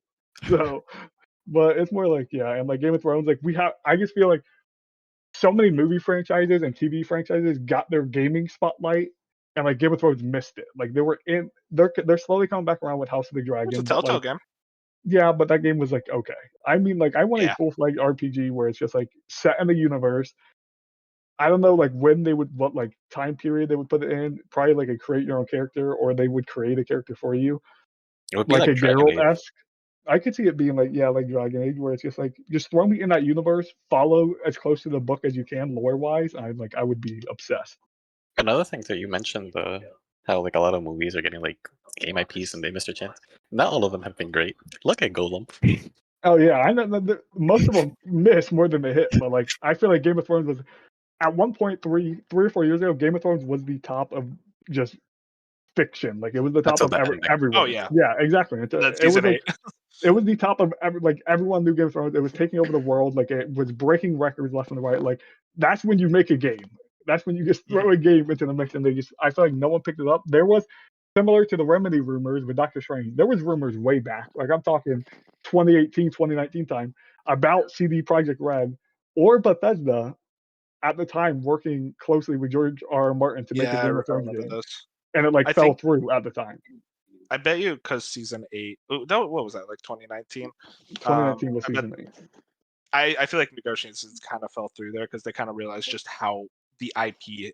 I don't want to say it was soiled, but like lost a lot of like ground, I guess. And I want to say it was Bethesda at the time, and maybe they came to Bethesda and asked, but Bethesda was balls deep in Starfield. Like they were like, "Nah, we can't. Like we're working on this game." That's not the term you could have used. There's so many other terms you could have used. It came out, and I was like, "Well, we're just going with it." But maybe they did come to Bethesda because I remember at the time I think reading about CD Projekt Red was like a studio maybe as like the second choice that they were thinking about. So maybe Bethesda got an offer and they just were like, we can't right now. Like we're working on Starfield and like everything else we're doing, and like they already announced Elder Scrolls 6 at the time. I'm pretty sure. So they were just like, we physically can't make this video game. So, Fusion, the Game of Thrones thing, that was apparently like old. That was back when Skyrim was still coming out. Like the first really? What? Dude, apparently, where's my brain at? I mean, maybe it ain't that old. They wanted to wanted to focus on Skyrim, so they turned it down. I knew it was something with Bethesda turning something down. I didn't know it was that old. How fucking old that is? That's 2011 when they were doing that. That's crazy. But like, give them another chance. Throw it to someone. I think like you can give it to the Dragon Age crew. It'll work. I mean, yeah, you could. I don't know. I just like. I know people have their feelings with Cyberpunk. I haven't played it yet, but like the 3 Witcher games, I trust CD Projekt Red so much to do like. It's like it's one of those things where like you love an IP so much, you're only gonna give it to someone you fully trust. And I know not everyone likes CD Projekt Red because of Cyberpunk, but like everything else they made is golden, and like I trust them fully to give it to them. So I think, like I said. Obsidian. Just get FromSoft everything. I feel like FromSoft, Obsidian, FromSoft the combat, but like FromSoft, I want a full like fleshed out narrative in a Game of Thrones game. I don't want like this environmental, like they're telling me the story through the like I don't want that type of experience. I want. He doesn't like reading items to get the story. He wants. No, I like reading items. But no, I get what Fusion means. Yeah, I know. I'm messing around. Cinematic experience. I want like the Starfield type experience where it's like, or like the like where everything is so fleshed out and like the story's told out in front of you. But yeah. What's it called? Jet, did you have another one? Yeah. So this one, I thought I heard something about, and I did just look it up. And yeah, it's something that the company Koei Tecmo also wants to do, and that's a Star Wars like Warriors style game. and I That'd think be sick. That'd be awesome. it just makes That's- sense. That's Yeah, another yeah, good one. Like, what the fuck? Why haven't they done that? Yeah, Jad Yeah, over here with like the best ideas with Scooby Doo and now the Star Wars Warriors. Scooby Doo Warriors would also go hard. Yo, wait, hang on. Now that's the best one.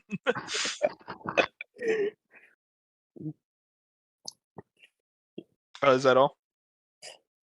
I was trying to think of something we could do with the Far Cry formula, but I couldn't think of anything. Avatar. Far For Cry me- myself to sleep. Hey! Far Cry. That's like the one Ubisoft franchise that's good. Other than Rayman, but that's dead. Gonna be True. like that. Far Cry 7's coming. There's never another Rayman. No, we need like a crossover though, like an Why? IP to use the Far Cry formula for something. I couldn't think of anything that would work Hmm. though. I don't know. Thought like maybe like Oh, medieval, Terminator. but then Rambo. Rambo. That just basically is already Far Yeah, Cry. that's Far Cry 3. But Who you'll said have Rambo? Sylvester Stallone.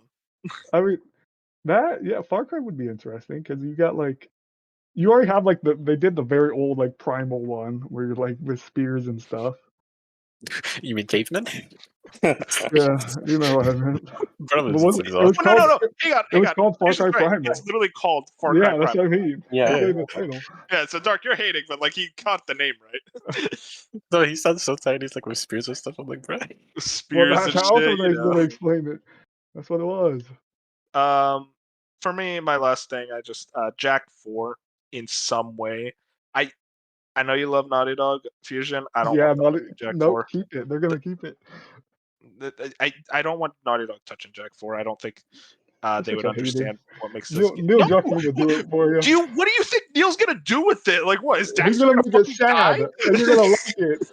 Bro No. said he's such a hater. Meanwhile, like he fucking brings up like Pikmin out of nowhere. Yeah, really. Hang on. No, I want Jack 4, obviously Jack and Dexter, one of my all-time favorite franchises. I have so much nostalgia for those games. Jack 2 is like top 5 for me of all time, which I know it's a flawed game, but I love it. And Jack 4 just has always been kind of my dream game. I don't know who I'd want to make it. The one developer I'm leaning towards is Insomniac because Ratchet and Clank is so good. I think they would be able to capture the tone of Jack and Daxter perfectly. Obviously, they worked very closely with Naughty Dog back in the day when they were both developing Jack and Ratchet at the same time. I think they could do a Jack 4. I think if any Sony developer could do it, I think Naughty Dog is it. I Team think Asobi. just Team Asobi, I feel like the thing with Team Asobi is I feel like their games are a lot more whimsical. And Jack and Daxter with Jack 2 and Jack 3 got a lot more like Yeah, you're right. You're right. dark and like, renegade. And a lot of people don't like Jack 2 and 3, which I understand, but like I love those games so much. And those games were like kind of my first experience with, I guess, a video game like narrative and like an actual narrative that, took itself seriously instead of just, oh, go collect fucking stars or some shit. I don't know. I don't care. But with Jack 2 and 3, like they genuinely had stories I was so invested in. Like as an 8-year-old kid, which I should not have been playing those games at 8 years old, but damn it, I played them. And Yeah, that's just not in general, Like my Jack- first game was Gears of War at 7 or 6. it's not a competition, Dirk. Okay. Mine was GTA San Andreas. So. Oh Like my games God, a lot. mine was freaking New Super Mario Brothers. I guess I'm just not hardcore like y'all too. Yeah, looks like you grew up in a nice family. Mine was Crash Wrath of Cortex for GameCube. Oh, you poor you soul. Unfortunate soul. It's not that bad. I No. defend Yo, I a think it's fucking fine. Crash game as your first game, bro. He's already learning how to rage. How are you still playing video games? I would have gave up. Crash. Okay, listen. Crash games are hard, but as a kid, you had nothing else to do, so you're gonna grind through them. All right. Yep. I would have got heated. Yeah, no, that's it. I guess that's everything for the topic. Any other ideas, or is that all? There's That's everything I one had. quick one, but like it's basically the game anyways. I think Slow Clap making like a John Wick game. They did Sifu, which I know you hate Sifu, but like Yeah, I both was about to say I Sifu. hate seafood, But like I feel like a John Wick game by like Slow Clap would be kind of cool. If they you were gonna can if they were gonna take a franchise and do it like a get license. someone to join that team and tell them to learn how to make a fucking parry work. Is the parry God bad? damn. I still haven't played it. Is the parry that bad? The fucking parry is useless. The parry sucks. The dodge sucks. That game sucks. I don't know why the fuck everyone was gassing it up so much. It's such a shit game. Sorry, that's like genuinely the game that pisses me off the most at times. Because like, okay, you don't understand the amount of times I said like, yeah, Sifu sucks. There was like, you're just bad at it. No, dumbasses, I beat Sekiro. I can do anything. The game, I'm not bad at the game. Maybe it's I am harder. good at the game. It just sucks. That's all it is. I do remember Michael Huber from Easy Ally saying it was the hardest game he's played since Sekiro. It's not even a hard game. It just doesn't work. Like the parry doesn't work. I try to parry and there's no sound cues. A lot of the dodges and bullshit. Okay.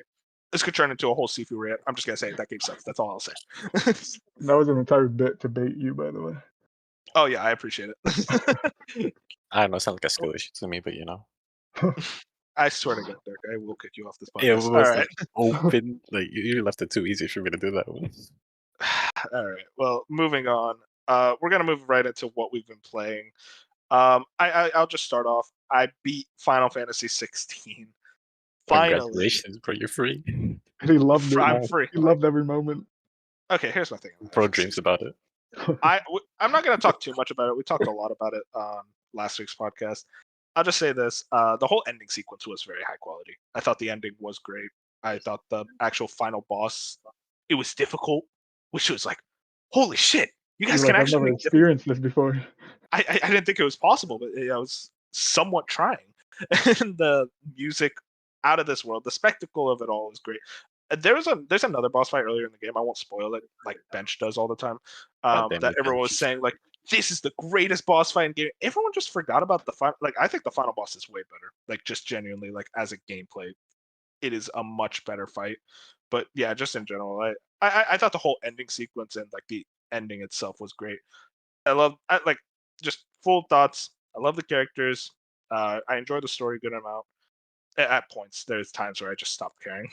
But side quests, open world, the linear design, the lack of RPG mechanics, and the game difficulty being disappointing, like all that just kind of combined into the game, kind of just landing at a 7.5 for me. And we're going to talk a lot more about it. We're going to have a food coma on that game very soon, hopefully. And we're going to have a lot more to discuss in general with FF16. So look out for that. Another game I checked out this week. There was a bit of a community game night over at Jeff Grubb's Game Mess server, and we played everybody's 1-2 switch to see what all the hubbub was about. And when I tell you guys, it is genuinely one of the worst games No, it is genuinely one of the worst games I have ever played. I could not believe how bad it is and how Nintendo just released it. They knew it was terrible. Nothing about the game is of quality. Let me tell you guys about this game. There is a quiz mode in the game. Like one of the game modes is quiz. And the quiz is literally what is the opposite of left? Right. What is the season after summer? Autumn. And when I tell you, I could not believe just how stupid I felt when I misclicked something and everybody was roasting my ass for not knowing what came after summer. I think it's just a skill issue with this guy. I swear. Are you sure you misclicked? I swear to God. But I'm gonna say this. So you can actually play on your phone. That's how we all played. And a good friend of the show, Beef Hammer, bought the game himself so that we could all play through his Switch. Oh, so it's like Jackbox? Kinda. Yeah, it's like Jackbox. You like join through a room code with your phone and everything. But I guess the big thing though is one of the game modes requires Joy-Cons. Actually, I think multiple game modes require Joy-Cons. But Beef Hammer is the only one that had the Joy-Cons that could actually connect to his Switch. So the game was just unplayable. Like you literally cannot play it unless like maybe you're in the same room. But the game very much says you could play it anywhere. So I don't know why that is in the game, why you have to play with Joy-Cons. And I guess probably like multiple people, like if you were to have your own copy of 1-2 Switch. Who would buy more than one copy? That's who I want to know. Nintendo's like, okay, if you want to play these specific games with your friends, all of you have to buy a copy. This sounds like hell to me. Oh my God. I will say the biggest enjoyment I got from it is that you can upload any photo on your phone as a profile pic. I don't know why Nintendo thought that was a good idea, but it led to some pretty funny moments. I'll just say that much. And I guess just in general, like the game just feels like a joke. Like it feels like an April Fool's joke. That's $30. I could not believe just how bad it was. It was just as bad as all those like reports made it out to be. And yeah, no, I'm not ever gonna. And play that apparently game there was again. more games in the original version that they cut because they got such negative press. These are the games that survived the cut to make you. I don't know how. I genuinely God. don't know how. Release the original cut, Nintendo. Release It's like the director's Snyder cut. cut. It's like the Snyder cut, just as bad. Yeah. Last thing, I'll quickly talk about this. Captain Toad. I started that game up. Captain Toad's Treasure Tracker. Game I wanted to play for a while, and I was just really excited to play something so different after Final Fantasy 16. That's really my big thing. And just in general, I'm having a good time with it. I think my biggest issue with the game is that it feels very slow. Captain Toad himself moves very slow, and I guess that's a lot of the point is that it's a puzzle game. But just navigating menus, if you want to replay the level, it feels like it takes a while, and just finding the pixel Toad, 100% just like is slower than it feels like it needs to be. But like it's overall just a chill puzzle game. I'll probably beat it like this weekend and have my almost. I mean, those are kind of my full thoughts. There's not a lot to talk about with this game. That's all I'll say. But yeah, that's everything I've been playing. Jack, you're our guest. What about you? What have you been playing? Okay, so actually, right before this podcast, I got to Chapter 6 of Final Fantasy VII Remake. I've been playing that on the Steam Deck, and this is my first entry into the Final Fantasy series. It's very fun. Like I'm liking the story. I'm liking the characters and how the combat is. I haven't played a proper turn-based Final Fantasy though, but this automatic one it's nice. And yeah, and then the other game I've been playing. Well, this one I've been slower at, but Live Alive is. Yes. Yeah. It's a very fun game. I think close to the end for the prehistoric one. How many have you done so far?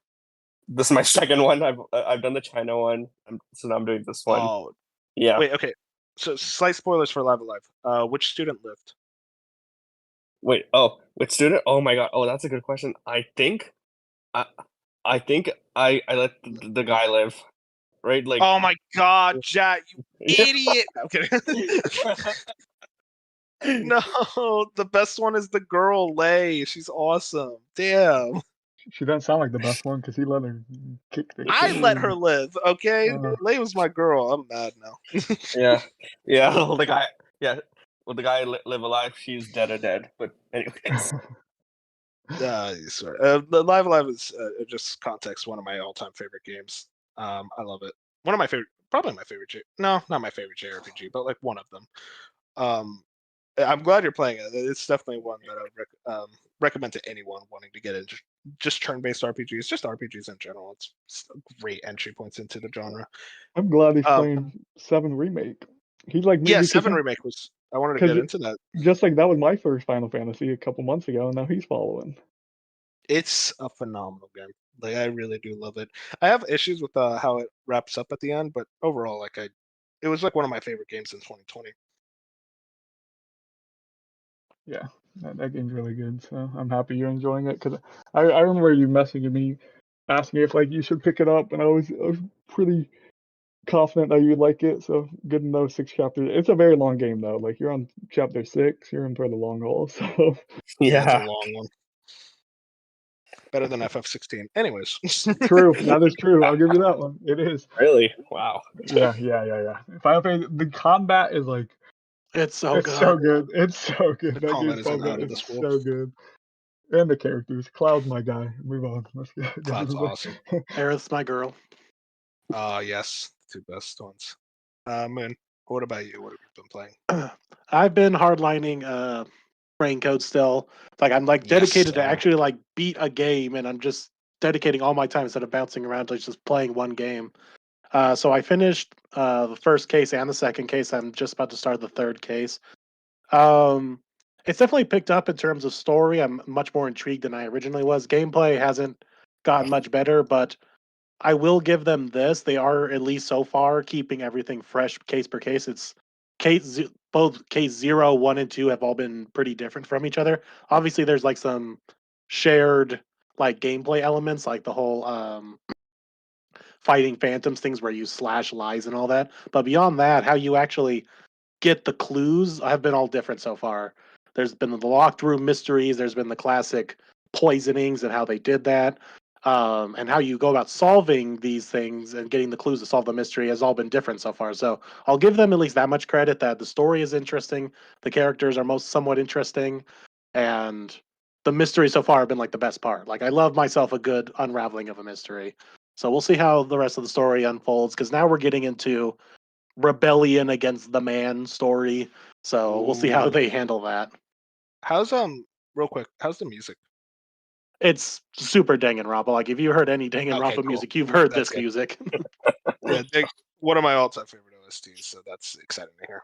I'll say also there's I think I brought this up the last time, but there's literally no reason for this game to be a 3D adventure game, I guess you could call it, almost open world-ish, like open zones. There's literally no point to Yeah. this. You're just wandering from one location to the other and you do nothing else. I mean, there are side quests, but they are all fetch quests of some kind because you don't do anything else in this game besides just talk to people. So Man, we already talked about FF16. I know. Okay. So I'm sorry. Last thing. Wow. yeah, okay. That's not gonna be the last. So yeah, it's him obviously wanting to not do another visual novel, but his Just stick to gameplay and his visual story. novels. Let's be honest. Yeah, it's like he needs to stick to that because when your game is all about just talking to people and gathering information, making your character a 3D character to wandering around in a area Doesn't add anything. it doesn't add anything. So yeah, especially right now because they did the crime of I was supposed to follow a character as we were talking, like building a plot and whatever, and my character walks faster than him, and it's just like I'm That's waiting fair. for the guy to come and he's like Worst thing in gaming slowly history. coming to the door so we can unlock the door so I can go in the building, and I'm just like, come on. So yeah, And you also been playing the Demon School demo? yeah, it was from the ID at Xbox. They released like 20, 30 or something demos. I've downloaded like 5 of them. I need to get around to them, but like I said, I've been hardlining Raincoat, so I haven't gotten to get into it yet. I did play just a little bit of Demon School because out of the 5 that I downloaded, that's like the most I'm interested in because it's a tactical game. The difference though is that I played just a little bit of it. The biggest difference between this tactical game and others is you have to make all your moves in one go, and then they all play like simultaneously with the enemy moves. So it's like you have to get used to like a different kind of tactic. I don't know how I feel about it yet. I'll have to keep killing the demo to find out, but it's very jarring going from like a Fire Emblem or these other like tactical turn-based games, and suddenly you have to make all of your character choices in one go, and then don't know how the opponent's moves are all going to go, and they all kind of clash at once, and see how, and you kind of just hope for luck of the draw that you made some good decisions on what enemies to focus on. So pretty odd, but it's interesting nonetheless. It's good to hear. Dark, what about you? Yeah, so last time we talked about it, I was going through Final Fantasy 12, and I've since completed it. Overall, this game is a hidden gem amongst the Final Fantasy series, in my opinion, because no one really talks about it. It's kind of just there. Like you have games that are controversial, like 8, but that game still has a conversation, and no one really talks about 12. Yeah. Hidden gem. The story it's pretty simplistic, but it's still really compelling, which is something I appreciate, especially playing through some of the other titles.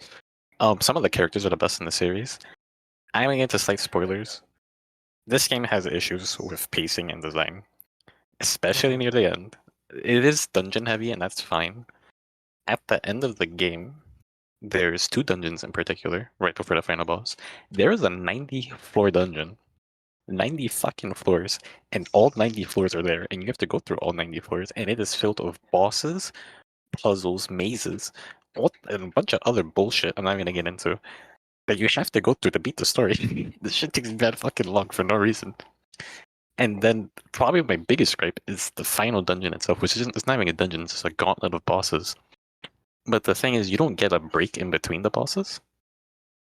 So let's say, for instance, if somebody were to die during a boss fight and you beat the boss, You see the cutscene, the next boss starts. You're gonna start with the same health you had with that person dead, Oh and you no. never, and you have to go through 5 bosses like that. I'm like, who in their right mind made this? And there is no break in the time they heal. There's no save states, at least There's in no the saves. remaster? So the way that it works is that you'll get a prompt that be like, okay, do you want to go to this location? That is your last chance to save.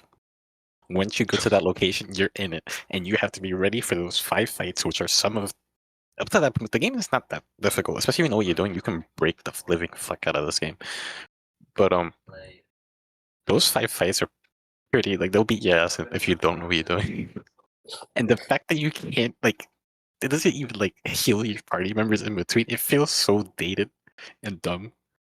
But if you sludge through it, you can do it, but I've done it myself. You sludge through it, you get an incredible ending with great casting characters. They're very memorable. I'm very surprised that nobody talks about some of these characters. I would still recommend it. Just be wary of those dungeons. They drag. Is it 12 better was than always like 16? is it better than 16? Yes. That- The story. bet it has to be. So here's another thing about 16 that with me beating 12, I've now experienced every single mainline Final Fantasy in one way or another. I've either played it or I've watched an entirety of it. Not 5. I didn't have. play it. I just made that up, so sorry. But 16, there's Just nothing thought of really. a random Final Fantasy, but okay, go ahead. Yeah, so the thing with 16, it really is like a hodgepodge of all of the other Final Fantasies. Like they take an element, and you think in 16 you wouldn't notice it, but if you pay attention to a different game, you're like, oh wait a minute, they just ripped it from this. They do that a lot from 12, which is really weird. But 12 just does it better. It's a very like the plots are very similar, but 12 handles it a lot better. Very simplistic, but like I said, it's very endearing how they handle the characters. I don't want to spoil it because like I do recommend people play this. In terms of my ranking, it is my second favorite Final Fantasy besides 9. So it is high praise I'm giving it despite its flaws. So yeah, This guy is such That's a like impressive. hipster. My He man's is kinda favorite Final hipster, yeah. Fantasies are 9 and 12. you'll not look. If you talk to most people in the Final Fantasy community, they're gonna tell you to play 9. There's a reason why 9 remains the king. Final Fantasy, that game does everything right. Seems like most I- people's I ask, their favorite Final Fantasy is 8. There's No, no fuck. I wait, don't what? believe you. Who? I don't believe you. 7 sweeps, so who cares? 7 I do remake not- sweeps. Just I do not believe you with the 8 comment. What the fuck? be like me and be a hater of Final Fantasy. Embrace the Trails series. You know, I played Yo, one don't get me game. started on Trails. Yeah, we don't have all night. Trails is fucking great, but but yeah. Anyway, that's my piece. Play 12 if you get the chance. It's a good time. Alright. That's all you're playing, right? Yeah, that's all I played this week. Okay, cool. Fusion, let's round it up with you. Yeah, so last week I just started Halo last week, Halo 4, and I beat it. I beat it over last weekend, and like I enjoyed my time with it. It was really good.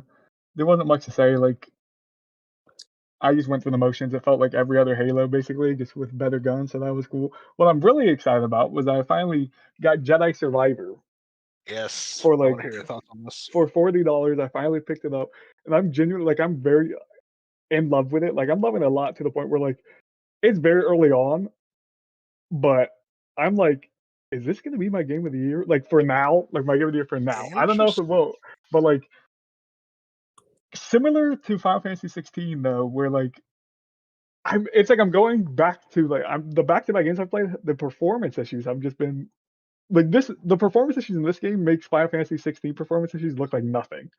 Yeah. Like the 3 the months issues I in? ran, yes. Still, I waited this long. That's Still, I can't imagine insane. how you played it.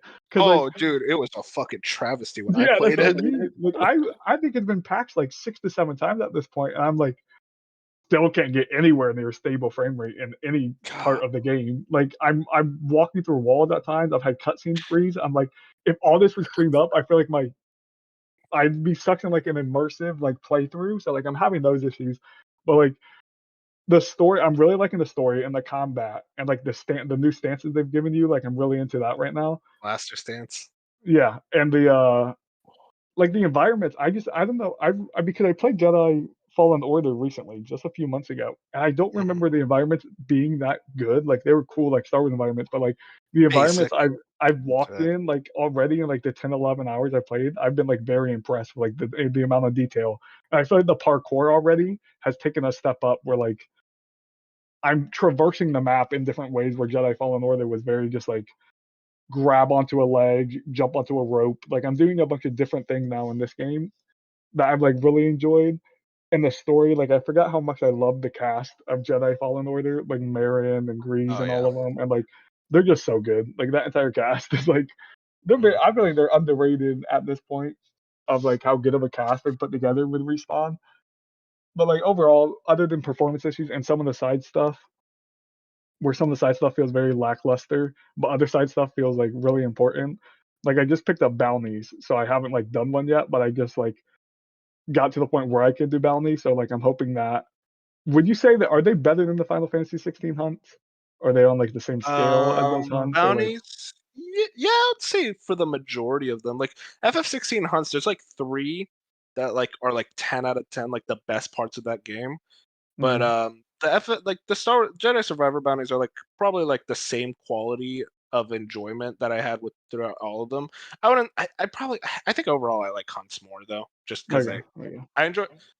I don't really have a preference for either combat system. I think both combat systems are on the same quality, honestly. I just like the parry in Jedi Survivor just feels so good. Yep, like I that's good. love like the parry just feels so good. Or, like when my biggest thing is like kind of like every Souls like game, once you get like swarmed by enemies, that's when I feel like the combat's at its worst.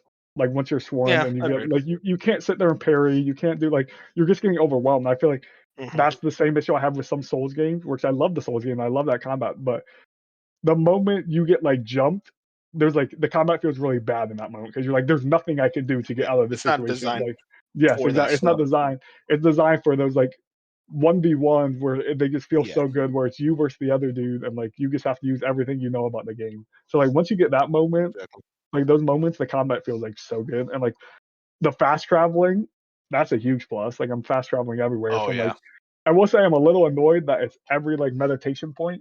Like I wish I could just fast travel to a meditation point without being on one. But like that's just me being nitpicky. I will say Fallen Order didn't have fast travel, right?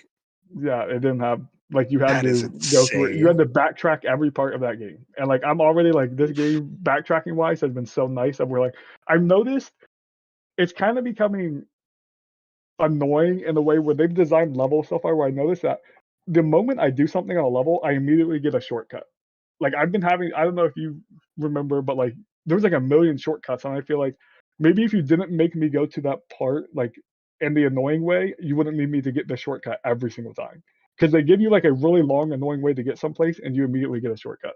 I'm like, maybe just make it less annoying to get to the spot, so I don't have the shortcut. It's very much like it's very much the developers really like Souls games, but don't fully understand why Souls games shortcuts work in comparison.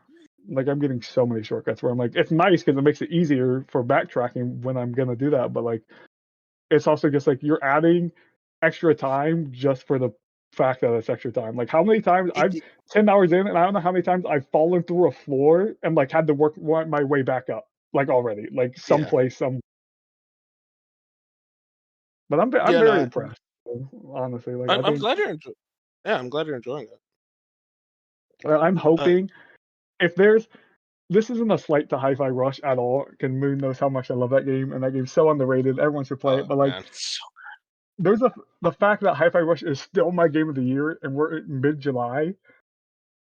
There's something off about it where I'm like, granted, there's a lot of games I haven't played, like Octopath Traveler 2 yet, and a bunch of like I'm not a Zelda fan, so yeah, I was about to say like, because not a Zelda fan means yeah, like your that's so, obvious yeah. game of the year. Yeah. But I was like, there's no like I love Hi-Fi Rush a lot, and I'm like, there's no way in like July after Final Fantasy and Diablo and Jedi, I didn't know I was gonna skip out on Jedi initially because I thought the performance wasn't gonna be an issue.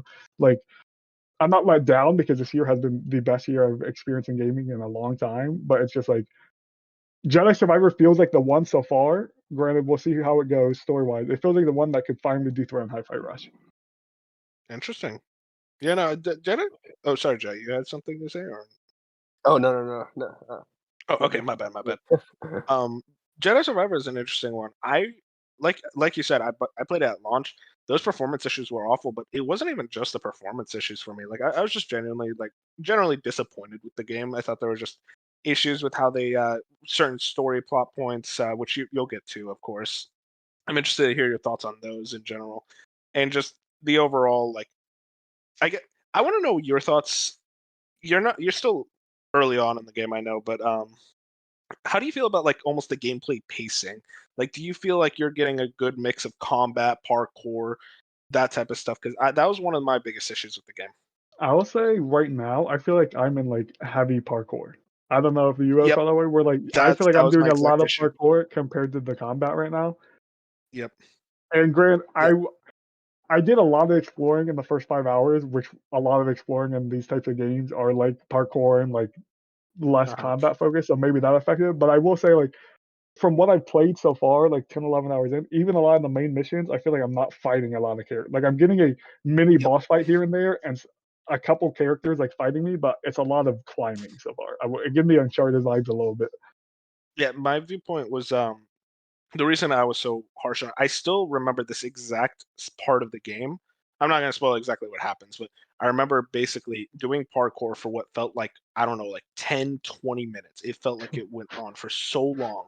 And then I saw stormtroopers. I'm like, finally some combat. Kill 2 stormtroopers, and it's like, all right, back to parkour. It's like this. That was kind of like the sticking point of how bad the gameplay pacing was in that regard. That was probably like overall my biggest issue with the game, and obviously like story stuff. But I don't want to get into that, obviously. Well, But I'm glad you brought that up because I have noticed that, and like it hasn't bothered me yet because it's I'm one of those like things when you notice it, you notice it. Yeah, that's what I mean. So I'm wondering if like 10 more hours, I'll be like, wow, I'm parkouring. Which is why I know I said initially, like, It gets better. I plan on going to platinum this game, and maybe I will. It just depends how I feel at the end of it. But there's been times where I'm like, dude, this side, like, I don't care about this garden, and I usually love things like that. But for some reason, I'm like, this garden, like, I don't want to go get all the seeds. Like, I just Just don't. put on Or a like, podcast. Let it or go, like, because man, there's just so many games to play where it's like I'm gonna get the most out of it. I usually like if I don't platinum a game, I always try to do at least 100% of the side quests.